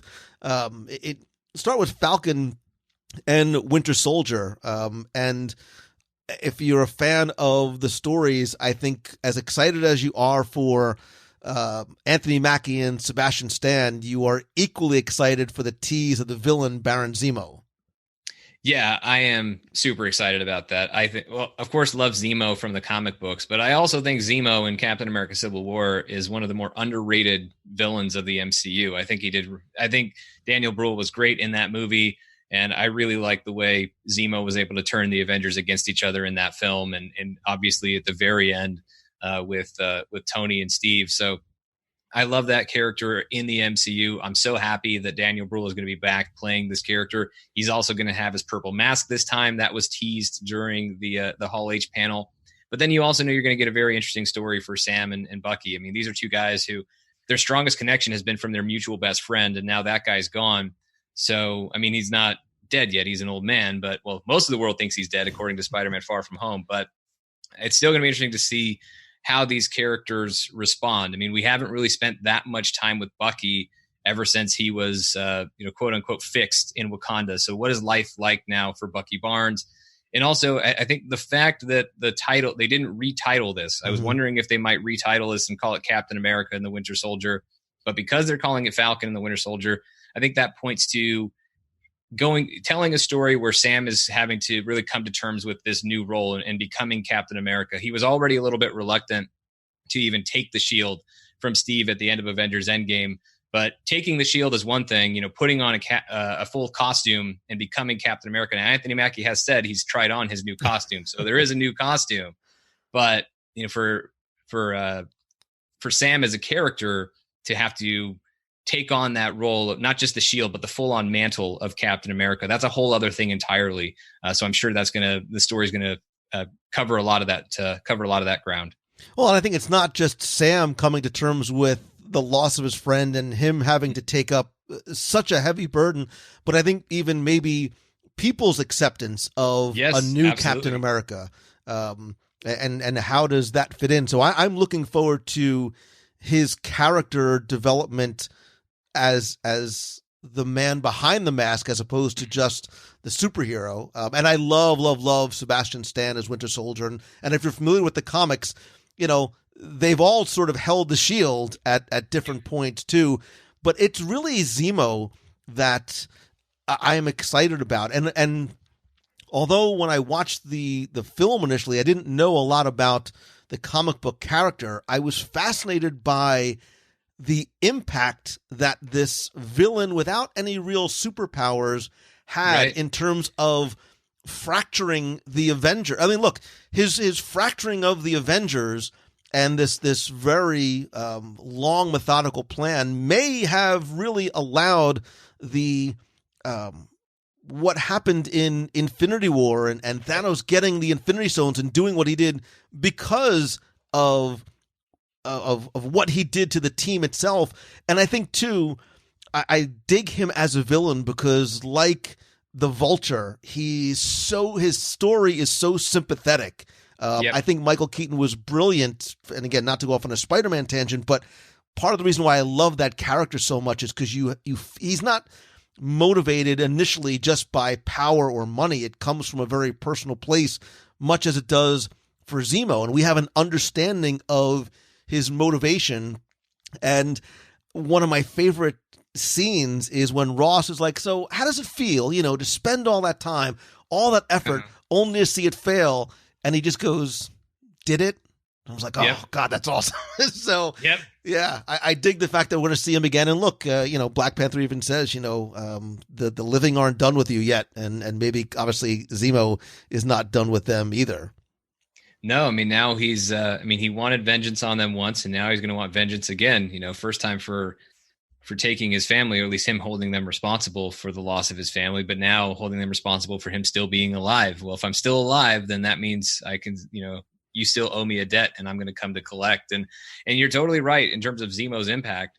He's arguably the second most impactful villain in the entire MCU. Thanos obviously is number one, but after that, you could go. I think there's a strong case to say that Zemo, in terms of the overall narrative that he made, as big of an impact, if not bigger, than Loki. And so even if you say Loki wins that debate for second place, then Zemo's no lower than third place when it comes to the most impactful villains in the overall story of the Infinity Saga. Yeah, and there's even, there's some subtleties to his character. Like his use of violence is not, so many of the other villains are inherently violent, and there's a lot of bloodless killing. He almost seems to do it reluctantly, and he even apologizes to T'Challa for the death of his father, which you don't normally get from a villain, which is part of the reason why I instantly gravitated toward. And again, his portrayal of the character was phenomenal in the films. Absolutely, yeah. I can't wait to see more of him in this series. And so in Hall H, how much did they show? Because didn't they show some footage, and then Zemo sort of comes in and put the mask on? There was no real footage from the series itself. I think the footage that they played was specifically for Comic-Con. It was just a video of Daniel Bruhl as Zemo, who's now grown a beard. So I don't know if that's just because Daniel Bruhl has a beard for another role that he was shooting at the same time, or if he's going to have a beard in the series. But it started out with him saying those trigger words for Bucky from Captain America Civil War. And then he said, those don't work anymore. And then those don't work anymore, do they? And then he proceeded to just go and kind of taunt Sam and Bucky. And then at the very end, there's a flash of the footage that shows him wearing his iconic purple mask from the comic book. So that was pretty much it as far as as far as footage goes. It was just that little, Zemo promotional video. Yeah, and I'm sure So that was cool enough. That's all I needed. I was gonna say, I'm sure the hall lost its mind. But so we quickly touched on WandaVision. Again, I feel like it's something I'm supposed to go and buy somewhere, but it's been described in terms of Disney Plus as a mega event series, and something that's unlike anything that they have done before. I know Elizabeth Olsen said it's going to get weird, as if it wasn't weird enough to begin with, and we're going to understand a little bit more of her character as Scarlet Witch. Yeah, that was the thing that I was really most excited about in terms of what she said was, via this series, you're really going to start to understand what makes her the Scarlet Witch, which, previously up until this point, we've seen the powers of the Scarlet Witch, but the character doesn't really get called that. The character is it's Wanda Maximoff. And so I think seeing her reach kind of another level as a character and even embrace more of another, superhero type of identity, I think is going to be really, really interesting. It's hard to figure out what this means. The whole Vision part of it is just such a wild card. Is this, is it because Shuri saved her work, as we were talking about before, or does Vision exist inside the mind of Wanda? But even if Vision's back, Vision is going to be very different, because even if he's back, he's not going to have the Mind Stone, because the Mind Stone that they used was returned to where they got it in, that was 2012. They successfully got that Mind Stone. So that's back in 2012. In the present day, all these stones have been reduced to atoms, so that's not available to them. So Vision would come back very different. It would almost be reminiscent of when Vision was kind of taken apart and reassembled in West Coast Avengers, when Vision became this all-white character. Not saying that's going to be what Vision looks like visually, but we will see a very different version of that character, I think, one way or another.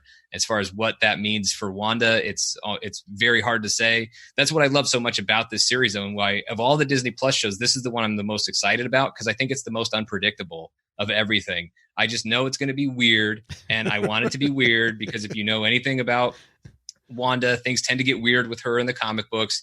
And so I think there's going to be a lot of fun there. But also with Vision, I don't want to dismiss the impact of Vision on this story, because there was a great comic book run for Vision, a great series around about 12, 13 issues by Tom King, who he's since been working at DC, and he's co-writing the New Gods movie now for DC with Ava DuVernay. But he wrote this fantastic Vision arc a few years back that was basically the comic book equivalent of Breaking Bad. It was really fantastic. And so I hope, even though this series is called WandaVision, not just Vision, I hope some of that has an influence on this story. There could just be a lot of quirky, weird, fun stuff in it.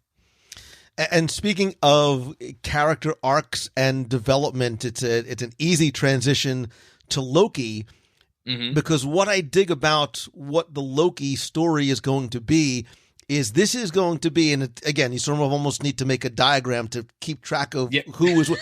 But this is the Loki that stole, if you haven't seen Endgame, turn it off right now. This is the Loki that stole the Tesseract in Avengers Endgame, which means that this is the 2012 Avenger Loki. This is villain Loki before there was any type of slight redemption in the character. This is going to go back to the original Loki that we knew. Yeah, this is the Loki who got away with it. I mean, he didn't win the Battle of New York. He still lost, but he didn't have to be punished for it. He wasn't thrown in prison for it. And remember, a lot of Loki's redemption really got started with the death of his mother, which he actually played a hand in. So in that, that led him towards this path of redemption and the arc that we saw him go on from Dark World all the way through his death in Avengers Infinity War. So now none of that stuff is going to happen. And Tom Hiddleston even said, you remember Loki from the Avengers, right? He's still that guy. So this is a much more devious, much more, just purely villain version of Loki. Although you could still say, even in the first Thor film, even in Avengers, Loki was always a bit conflicted as in terms of his villainy. But at the same time, villainy won out in Thor and in the Avengers. And so that's still the version of the character that we're dealing with here, who has escaped with the Tesseract. And so I think that opens up a lot of opportunities for some good it's really just opportunity. It really creates opportunities for him to just be the god of mischief and for us to have a ton of fun with that. I don't think this means he's going to be running into Avengers. I don't think they're going to be very good at tracking him down because it's really hard to find somebody who's got the Space Stone and can just open up a portal and go wherever they want, whenever they want. So I think there's going to be a lot of interesting things going on with this character. One of the questions I have, though, is, Thanos in this timeline presumably would still be looking for Infinity Stones. And so I wonder if there's an opportunity. I know it might be over budget for Disney Plus, but in the back of my mind, I'm starting to wonder whether it would be in a season 1 or potentially season 2, although these are being described as event series, not necessarily things that are going to be ongoing. If this story ultimately ends with Thanos still finding Loki, just at a different spot, right, with the Space Stone, and what does that mean? Will we see another confrontation between those two characters? That's what that would be like my pie in the sky dream for it, but we probably won't get that. But either way, it's just going to be a ton of fun watching Loki. Tom Hiddleston is just absolutely fantastic in this role, and I'm happy that we're going to get to spend a lot more time with him.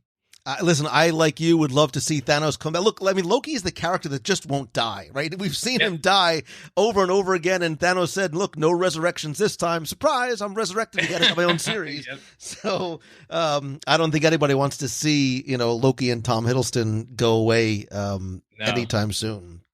No, not at all. I am going to jump a little bit out of order because I want to save What If for last because you talk about unique properties, but characters that maybe were not initially the most beloved Avengers. Look, I kept on saying movie after movie, I'm like, what happens when Hawkeye runs out of arrows? He's just a guy with a stick. But Jeremy Renner is back for a Disney Plus show that's going to debut in fall of 2021. And it's not just his Hawkeye story. It's the story of him training Kate Bishop to become the new Hawkeye. So he gets to, and I think he said this, he gets to teach another character without superpowers how to be a superhero. Yeah. He actually said that he's going to teach her how to be a better version of Hawkeye. So Kate Bishop is a very popular, very beloved character in the comic books. And that's something that, a lot of people have been wondering if this is going to be inspired by the Matt Fraction Hawkeye run. And I do think it will take some inspiration from that. That involves Clint Barton and Kate Bishop.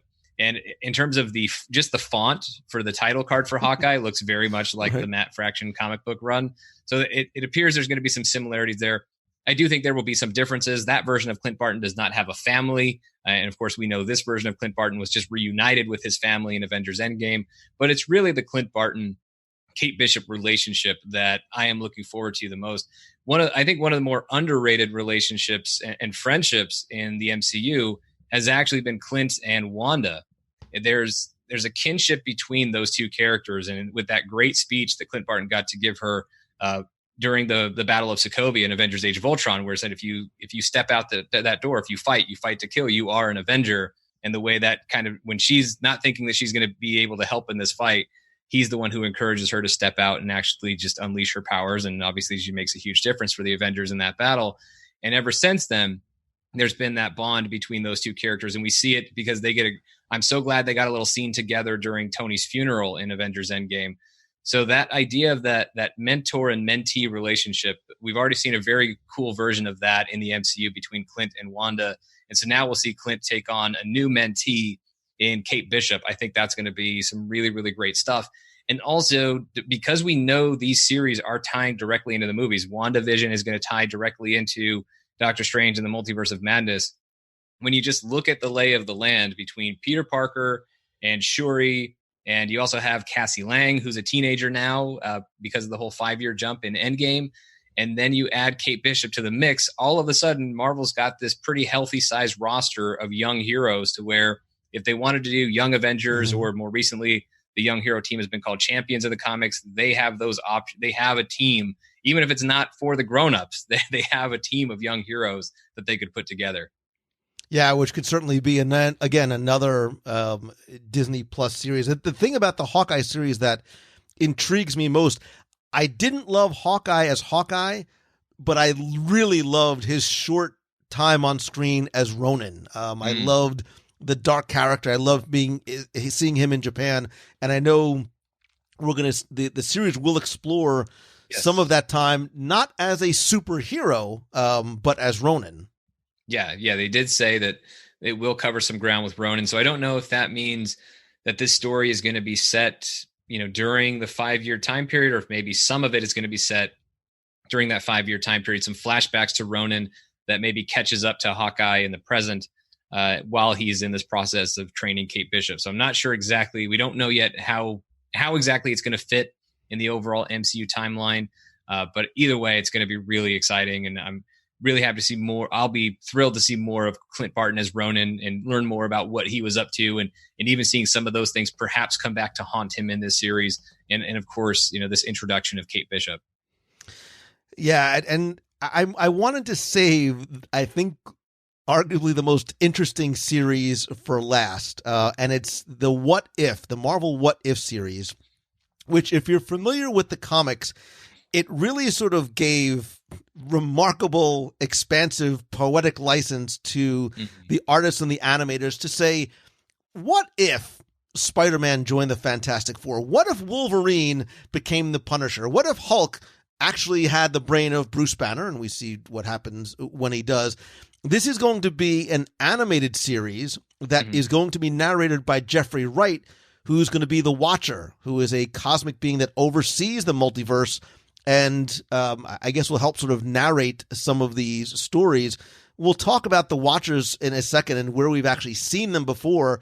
But in terms of the cast, I will quickly go through, because you're going to hear once again Michael B. Jordan as Killmonger, Sebastian Stan as Bucky Barnes, Josh Brolin will be back as Thanos, Mark Ruffalo as Bruce the Hulk, Tom Hiddleston as Loki, Samuel L. Jackson, Chris Hemsworth, Haley Atwell, also known as Haley Mangello as Peggy Carter, Chadwick Boseman, Karen Gillan, Jeremy Renner as Hawkeye, Paul Rudd, Michael Douglas is back as Hank Pym, Neil McDonough, Dominic Cooper as Howard Stark, Sean Gunn as Kraglin, Natalie Portman as Jane Foster, Taika Waititi as Korg, Toby Jones, Korath, Jeff Goldblum, and Michael Rooker as Yondu.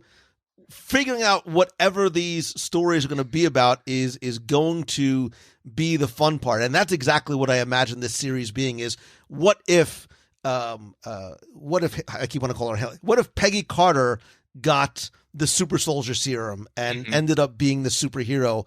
This is the one where the sky is the limit and anything goes. Yeah, it really is. And even though Chris Evans wasn't on that list, I expect him to be there, because when Kevin Feige first talked about one of those what if episodes, the what if Peggy Carter got the super soldier serum, the other part of that story was supposed to be, and Steve Rogers was using an Iron Man-esque suit made by Howard Stark. So I still think Evans is going to be part of this, even if he wasn't on that cast list from Comic-Con. But I mean, the Killmonger one really intrigues me. It makes me think, what if Eric Killmonger, is this going to be the story of what if Eric Killmonger was born in Wakanda, or what if his father had taken him back to Wakanda? So that way he actually got to be the heroic version of Black Panther, instead of T'Challa. So that is something that I think could be really, really interesting. And all of these things, it's just going to be so much fun. And it's such a cool experiment that they get to do. And I'm also really thrilled on the part of all of those actors, because they totally don't need to do this. They totally do. None of them need to take the payday that they're going to get, which would be a reduced payday for something like this that's going to be animated, to do this for Marvel Studios and Disney Plus. But I think it just goes to show how much respect there is, for this overall universe, and for Kevin Feige and the entire team, for all of these actors to be willing to participate in this, because it's going to make it better. This series, it wouldn't be nearly as much fun if they were having to hire different voice talent to come in. But because they have the voices we've heard before from these actors in live action, doing the voices for this animated series, it just makes it that much better. And Jeffrey Wright as the Watcher, I think, is a perfect choice. I think that's going to be just a tremendous amount of fun. I mean, what if all of these series, I'm tremendously excited about them. As I said, WandaVision is probably tops for me. This one might be second, but it is one of just the coolest things that Marvel Studios has in this Phase 4 slate, because they can literally go anywhere they want with it on an episode-by-episode basis. Yeah, and like you, I appreciate and applaud. I'm grateful for the voice actors coming back, instead of them having to try and find somebody that kind of sounds like Tom Hiddleston. You're going to get Tom Hiddleston. You're going to get all of the original voice actors. But I think what's interesting too is this concept of the Watchers, who we've actually seen. We've seen these sort of, alien galactic record keepers in the post credit scene of Guardians 2, where Stan Lee is actually sitting with the Watchers. I don't think Stan Lee was meant to be a Watcher, although he very well could have been. He definitely transcends space and time in that scene, because he shows up twice in Guardians of the Galaxy Volume 2. It's when Rocket, Kraglin, Yondu, and Groot, they're making those like 700 jumps or whatever it is to get to Ego's planet. And so right. Zipping around. That's our first look at Stan Lee and the Watchers, which is a great band name. And then we have, and then later on one of the mid-credit scenes, we get the Watchers again. But at one point in one of those sequences, Stan actually says, "In that time, I was a Federal Express man." Well, remember, Guardians 2 actually takes place just a few months after Guardians 1, which is in 2014. Stan is a Federal Express man in Civil War in 2016. So he's describing a sequence that happens 2 years after that moment. So, I mean, it just adds to the mythology of Stan's character, that this is a guy who just moves through time, which I absolutely love. But yeah, having the Watchers, that was that was just an absolute geek out moment for me that I'll always remember in Guardians 2. They still haven't actually said the name that I'm hoping they will say, though, because the concept of the Watchers, the reason they could do that in Guardians 2 is because the concept of the Watchers, that was something that they shared with Fox. But there was one specific Watcher, the main Watcher who watches over Earth, in the comic books is named Uatu. And that character specifically was owned by Fox. Well, now we know that the Fox stuff is done with. So I'm hoping that we find out that Jeffrey Wright's Watcher is Uatu, which would probably mean that not only would we hear his voice in What If, but then he would also probably end up showing up in movies as the main Watcher of the Marvel Cinematic Universe. Yeah, and speaking of names that we didn't hear for one reason or another is Ant-Man and the Wasp, and certainly Spider-Man. We know that there's more Spider-Man films coming again with the complicated relationship with Sony. Maybe that is the reason why. So we wonder what is next for those characters too.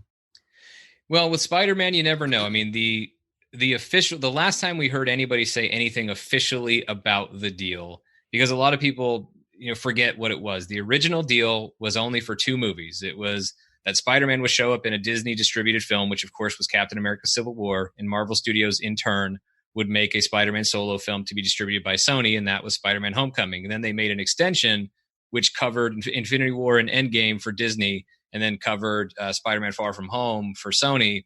And as of the last time anybody spoke officially about that, both Kevin Feige and Amy Pascal had said that was the end of the agreement.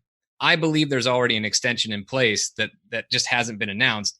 I just can't imagine why you would do that mid-credit scene that would make everybody so excited for the next Marvel Studios Spider-Man movie if Marvel Studios didn't know they were going to be making another Spider-Man movie. So I think it's just it didn't get announced at Comic-Con, either because it's being saved for D23 or because these are Sony distributed movies. Maybe Sony wants to have a more official role in the announcement. So I don't think anybody should take the absence of the Spider-Man announcement from San Diego Comic-Con as any sort of cause for concern. With regard to Ant-Man and the Wasp, however, we'll see. I mean, 2021 already puts us 3 years out from Ant-Man and the Wasp which was released last year in 2018. We could still see another Ant-Man film perhaps in 2022, but we're as we get further away from Ant-Man and the Wasp, it feels like it's less likely. And when you know that the Ant-Man films, while they've been very profitable, haven't been breaking the bank like other Marvel movies, it does kind of put them, I do think it's kind of an on the bubble sort of franchise. But I still think we will see them again. Maybe it's a Disney Plus series, or the other idea that I've had anyway, my own fan fiction for Scott and Hope, is that I mentioned the idea of a Young Avengers team or Young Avengers movie. If Ant-Man and the Wasp don't get their own movie again, I would love to see them be the chaperones of the Young Avengers team.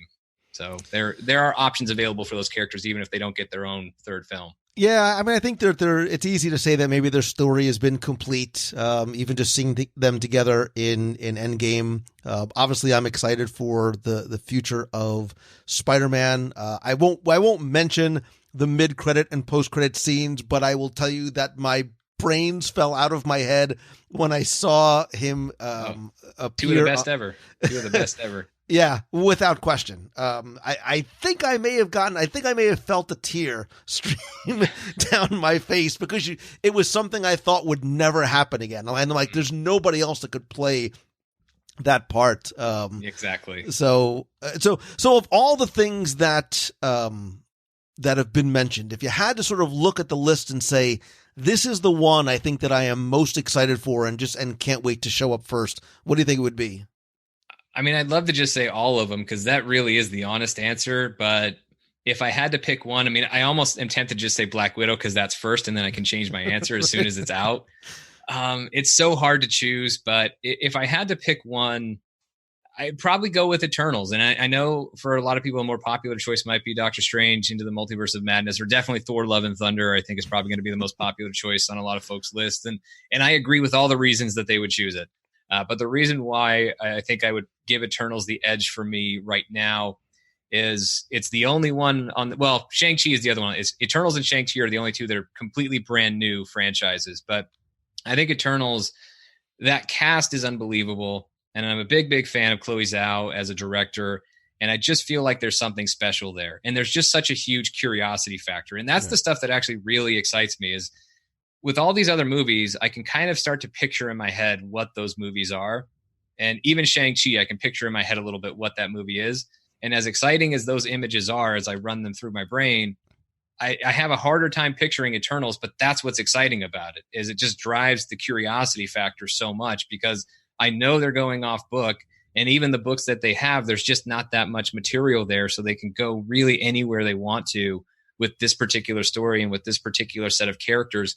And it's also one of my favorite things to watch Marvel Studios do. It's one of my favorite things, and what I've found so impressive, quite possibly the most impressive out of anything Marvel Studios has done over these past 11 years and change now, is the way they have continued to over and over and over again take characters that audiences know so little about, or maybe nothing at all about, and just be able to establish that connection and get audiences to fall in love with these brand new characters to the point where audiences love them as much as they love the characters that they've known about for all of their lives. You know, the fact that we live in a world where a Black Panther movie has made more money than any Spider-Man or Iron Man movie or Batman movie that's ever been made.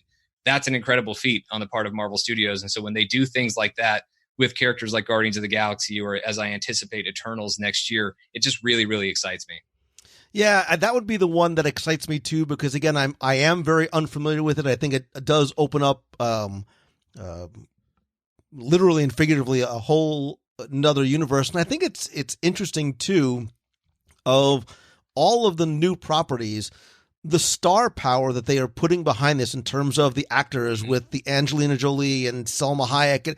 Yep. It speaks volumes, I think, to me about what they expect and or want this film, and I have to assume series of films, to be. And I think that's part of the reason why the unknown and everything that's sort of surrounding it really, really has me excited for this one, I think probably most. Yeah. And, you know, we were talking, just to sort of come full circle, we were talking before we started recording about everything that we know that's coming to the theme parks and these characters coming to the parks. We know that they exist in overseas parks. They're starting to make their way into Disney California Adventure. We know that this Marvel-themed land is set for DCA. I am incredibly excited, obviously, to have a Spider-Man attraction. But now with the Fox deal and what I think is going to be, I still believe that it's in everybody's best interests for Universal to give up their rights to have these older comic book versions of characters in their parks. They need the space. They probably don't like having to pay Disney to have the characters there. I mean, it makes sense for everybody on board, and I have to imagine that, listen, I would love for that to be an announcement at this year's D23. Little Lou Mangello would lose his marbles, but I have to imagine something like that is coming so that there really is a full-blown, you know, true Marvel presence in both parks on the East and West Coast. Yeah, that's my that's top of my wish list for D23. I mean, I assume there will be more Marvel Studios movie announcements. I mean, they are going to be part of the movie panel, and so I'm expecting to hear at least one or two more movie titles there, maybe some more Disney Plus stuff. But D23, I mean, it really is about the parks, and so I can't wait to see what they announce. I mean, we've heard all kinds of stuff for DCA, Spider-Man attraction, Ant-Man microbrewery, a big store, an Avengers coaster, and all these stuff that are going to be, all the stuff that's going to be happening in the years to come. But I hope we have a much better idea of what that is, of what those are, and when we can expect to actually see them by the time that Parks panel is over on Sunday, which I guess that's going to be the August 25th, I think is the date of that. So yeah, I can't wait to find out more about those kinds of things. And I'm with you. I mean, it's at the top of my wish list as far as, can we just resolve this Universal issue once and for all? I mean, it doesn't make sense. All it feels like now is just a big game of keep away. It really bugs me that whatever happens with this Marvel land, I mean, right, whatever they want to call it, they can't even use the name Marvel in DCA officially. And that's something that definitely has to change. And I would love to see Disney be able to embrace it. As I told you before, I mean, I went to the superhero night earlier this year, and the don't call it Marvel night. And while it was fun, it just didn't feel as great as it could have, because we couldn't call it what it was, and Disney couldn't call it what it was, and brand it that way to really, I think, which would have boosted attendance for it. But yeah, I hope that I really hope that Universal stuff gets resolved sooner than later. And if that's an announcement that happens at D23, I mean, that's the only there will be other announcements that matter, but that would be the one that would be the biggest takeaway for me. That would easily be the biggest victory. Yeah. And I think it's coming, whether it's coming now. Like I said, it's in everybody's best interest. It's a win-win. Look, we'll give you The Simpsons. You give us back Marvel. It's a win-win for everybody, and nobody has to worry about any sort of crossover here and there. But look, at the end of the day, Sean, it is a great time to be a Marvel fan, because we have it on the big screen, we have it on the small screen, we have it inside the theme parks, and there is such a it's amazing. I can't even call it a renewed sense and love of superheroes and the genre, but I even love seeing this next generation coming up. My son has gained this incredible interest in comic books because of the MCU, and we gained a love of the MCU because of the comic books, and it sort of comes full circle. And I am excited to see what the next year and few years, and certainly the long term, has for us in store. Yeah, it was so great to watch that presentation as it was unfolding in Hall H, as all these Phase 4 announcements were coming, and then even stuff beyond Phase 4 like Blade. Because I'm sure that it's been in the air of what's Marvel Studios going to do after Avengers Endgame. So they're going to pay off this whole story from, 11 years and 22 movies, or 23, adding Spider-Man Far From Home there as part of Phase 3, part of the Infinity Saga. How can they possibly follow it? And then Kevin Feige walks on a stage and says, "Here you go." And we're like, all right, like, we're good to go. It's so much fun to see that Marvel Studios is still going to be going strong even after Avengers Endgame. Obviously, I was a big Marvel fan before the MCU was a thing, but I've become a bigger Marvel fan as a result of the MCU. And what the best part about it is just being able to share that joy with so many more people, nieces and nephews who've grown up with these movies. I mean, I was already an adult when the first Iron Man movie came out. I mean, I was a kid when I was sitting in the theater. My brain was that of a child when I've been watching these movies. But it's been so much fun. But the best part, though, is the way that the joy that we've known was always there, and the great storytelling that fans of comic books have known was there. They're finally able to share it with their friends, their family, as a result of these movies, whether that turns those friends and family members onto comic books, or they're just content to continue to enjoy the movies. There's no bad way to be a Marvel fan, however you want to engage with it and engage with these characters.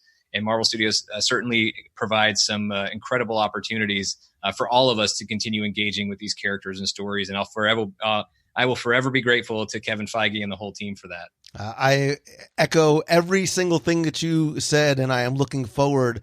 As much as I'm excited for parks and resorts, I'm really looking forward to seeing what's next for Marvel, and maybe even how those two tie in.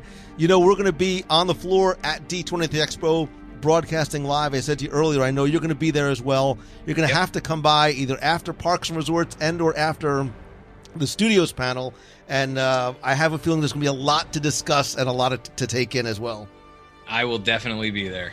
Awesome, brother. Tell people where they can find you. So you can find me. I have a podcast where I talk about all this nerdy Marvel stuff. It's called Marvel Studios News. So you can find that on iTunes or Spotify or wherever you get your podcast. The Twitter handle for the show is @Marvel Newscast, because you can't have a Twitter handle as long as Marvel Studios News. You can find me, if you want to find me personally, on Twitter or Instagram. It's @Mr. Sean Gerber, Sean spelled SEAN. Awesome. I will link to all that stuff in the show notes and on social. I appreciate you coming on, brother. This has been a long time coming. This has been a great time, and I look forward to seeing you in a couple of weeks at Expo. Me too. Thanks. Thank you so much for having me on. This was really great.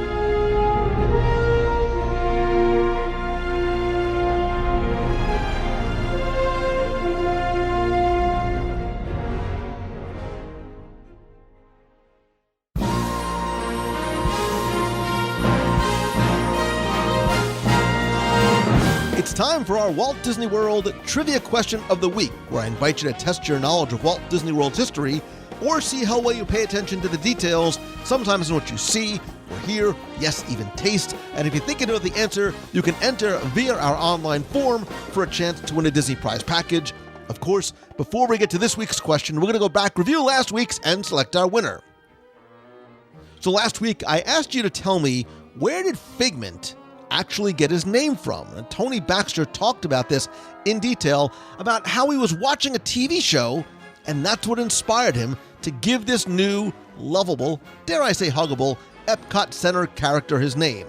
I want to first thank the hundreds of you who entered, got this one correct, or again, got very creative in some of your early 80s TV references. However, the answer that I was looking for was Magnum P.I. Tony talks all about how he was watching Magnum P.I. and how Magnum was in the garden with his butler Higgins, and there was all these plants that were being uprooted and the place was a mess. Now, spoiler alert, Magnum was actually hiding a goat out there, but Higgins didn't know. So Higgins is like, hey, there's something's eating all the plants. And Magnum says, oh, it's just a figment of your imagination. To which Higgins replies, figments don't eat grass. So Tony's like, that's it. That's the name. The word figment means that it's a sprightly little character, but nobody ever really visualized it. So he felt that this new character was one that had meaning to people, but nobody ever actually saw what it was look like. So he said we had the name, it was just waiting there for us to design the shape of it. And just very quickly, as long as we're talking about Figment and Journey into Your Imagination and the fact that D23 Expo is coming up, the anniversary and changes coming to Epcot, I'm going to speculate as some of my thoughts on the future of the Journey into Imagination attraction, dare I say even the characters, on our upcoming D23 Expo predictions and preview show on Facebook Live on Wednesday, August 14th. So if you go to WDW Radio Live, that'll take you to our Box People group and community on Facebook. Make sure that you join the group, come by, introduce yourself, and turn on notifications, because again, our D23 Expo preview and prediction show is going to be Wednesday, August 14th at 7:30 p.m. Eastern. But I digress, because last week's winner, randomly selected, is John Colasandro. So John, congratulations. I have your shipping information. I will get your prize package out to you right away. If you played last week and didn't win, that's okay, because here's your next chance to enter in this week's Walt Disney World Trivia Challenge. So we're obviously talking about Marvel on the big screen, the small screen, and yes, even a little bit in the parks. I think we're going to hear more about that again at D23 Expo, spoiler alert. And there are, of course, I'm sure you know, legal reasons why, currently, and I'll share my thoughts on that as well, why you can't meet Marvel characters in Walt Disney World, or can you?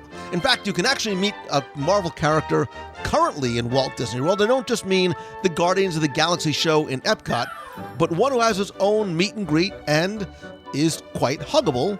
And of course, I mean Baymax.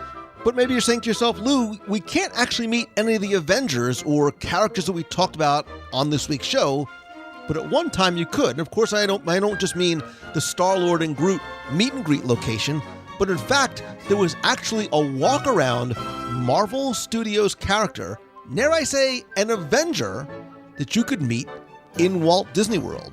So tell me, who was that Avenger that you could, at one, for a very brief time, meet as a walk-around character in Walt Disney World.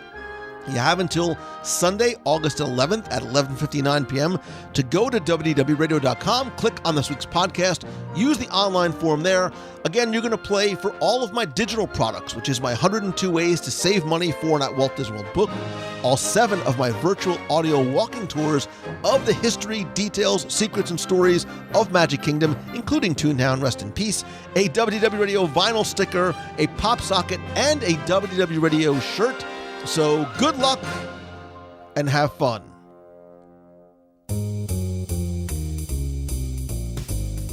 That's going to do it for this week's show. Thank you so very much for taking the time to tune in this and every week. I know that your time is your most valuable commodity, and I sincerely appreciate you spending and sharing it with me. Don't forget that in addition to the podcast, please join me this and every Wednesday, 7:30 p.m. Eastern for WDW Radio Live. We broadcast live video on Facebook where you can be part of the conversation. And this week, we have a special guest. It's Dave Bossert, who was our guest last week. He'll be here not just to talk more about some of the projects that he's worked on screen and in the parks, but answer your questions and maybe share something special just for you. And of course, the week following, don't forget that we'll also be doing our D23 Expo preview and prediction show. That is going to be on Wednesday, August 21st, again, 7:30 p.m. Eastern.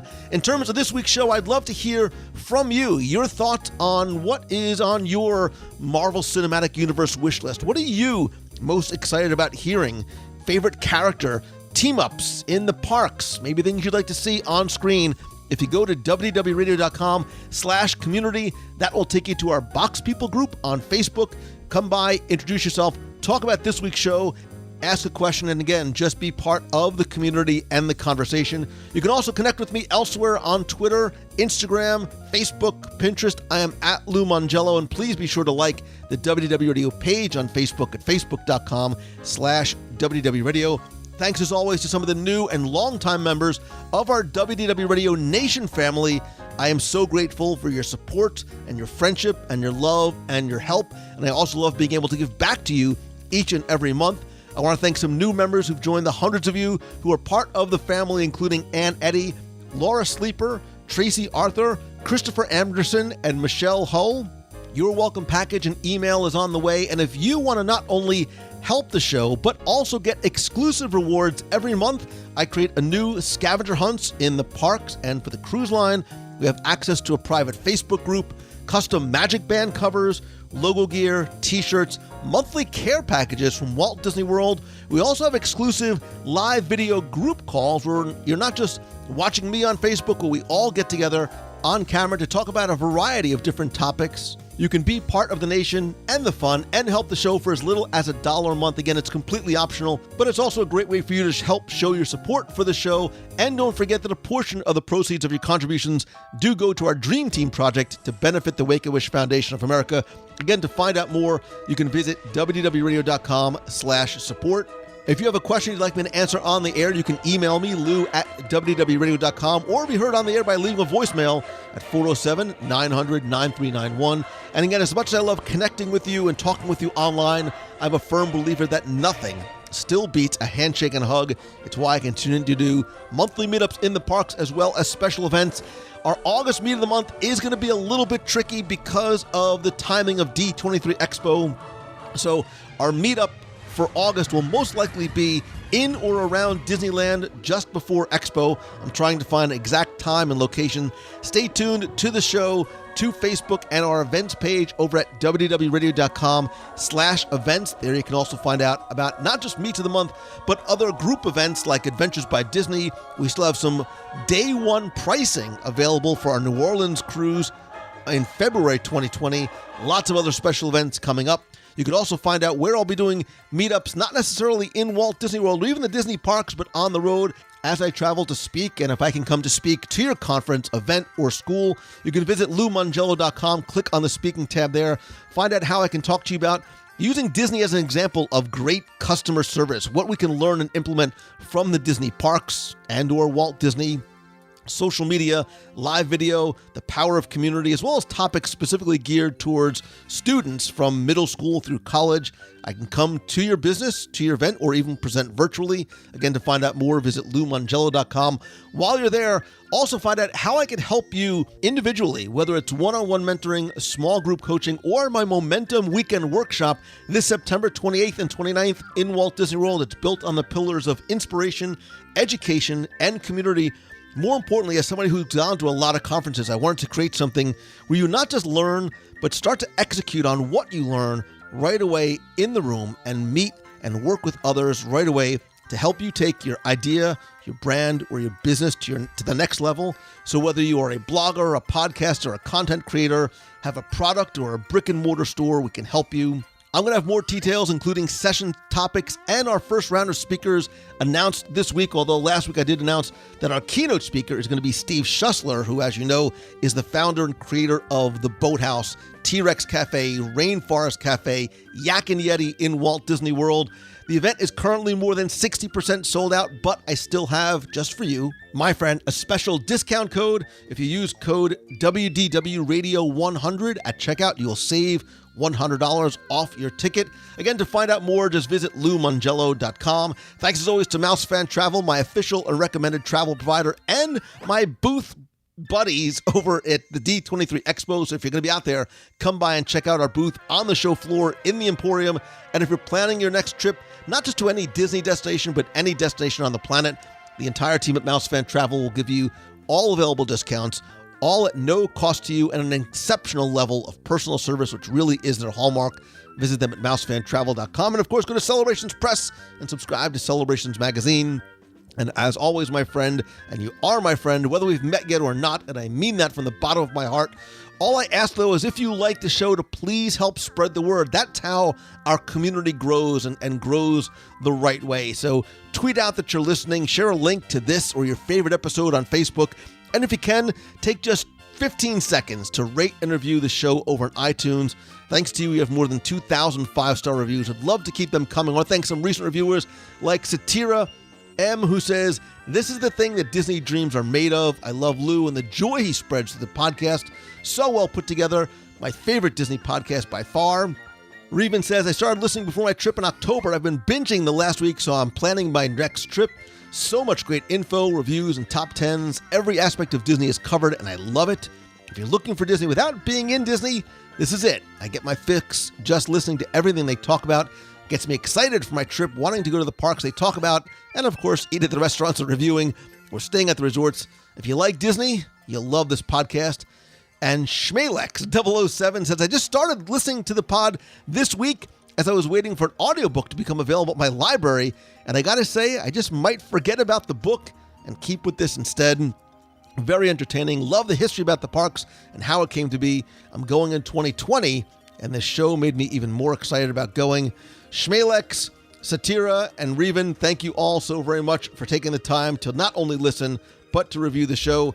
Go to wdwradio.com/iTunes to find out exactly how and where to review the show, or just search for WDW Radio in iTunes. And finally, most importantly, thank you.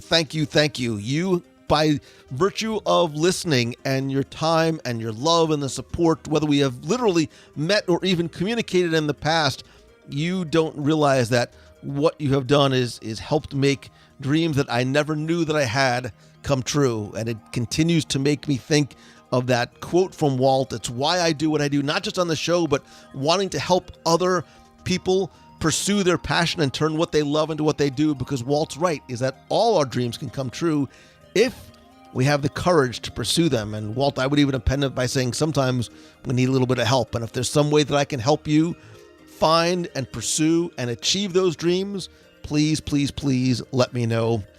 I hope that this is your best week ever. Thank you so very much for listening. So until next time, see ya. Hi, Lou. It's Elizabeth from Massachusetts. I just finished listening to your most recent episode, the top 10 little things that you miss. So two immediately came to mind, and I'm so excited for part 2. Number one, the jalapeno cheesy pretzels are no longer, at least from what I understand, served in the parks. And they were my absolute favorite snack food. And I miss them every single day. You used to be able to get them in Hollywood Studios and Animal Kingdom. And then for a little while, they were only available in Typhoon Lagoon. However, maybe they are. Maybe someone knows that if they are. I have not been to Typhoon Lagoon now in a few years. So maybe I'm wrong, but I miss those.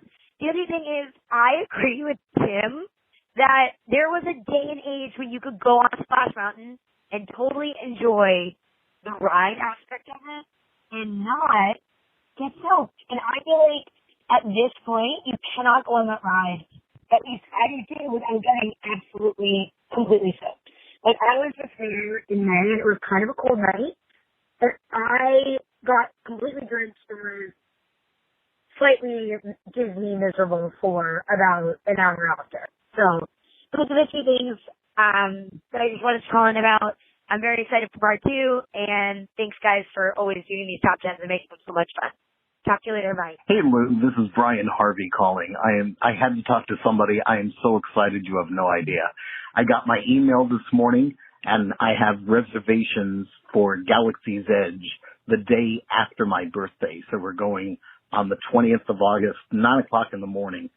And to say I'm excited is putting it mildly. I have a passport, but I don't know if it's good for interstellar travel. Maybe you and Becky can help with that. Anyway, one thing I did want to mention to you, when some time ago you were talking about Disney and space, and through the whole show I kept saying, mention Moon Pilot, mention Moon Pilot.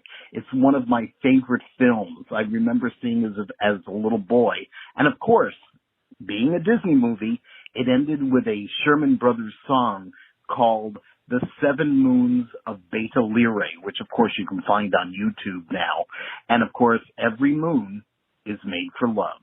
Anyway, Lou, have a great day, and I'll see you in a galaxy far, far away. Hey, Lou, it's Matthew from Freehold, New Jersey. Hope everyone's doing well. Calling about my two things that I think I miss from the parks. One, Disney dollars. It was just a fun little token. You could spend it. You could teach currency. It just, and the characters on it was just really cool, really nice.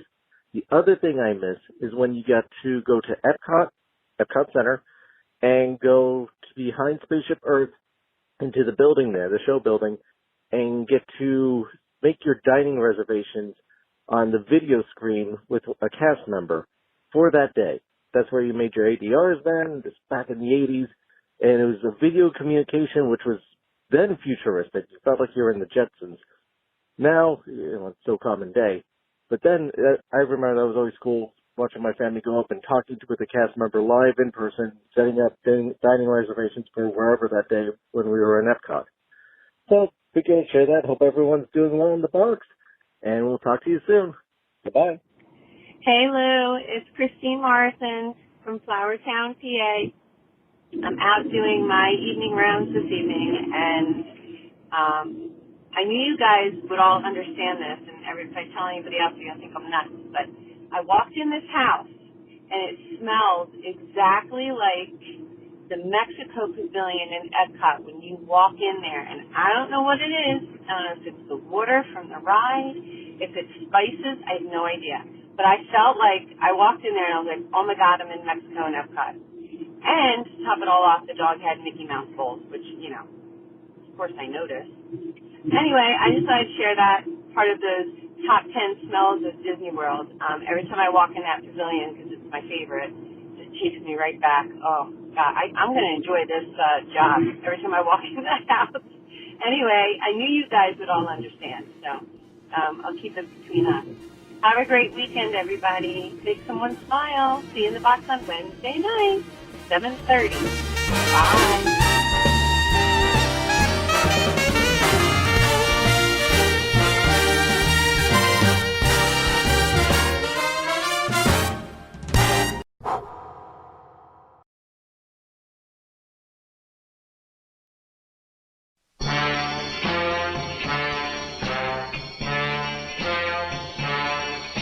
One of the first hardcover books I ever bought was called The Art of Walt Disney.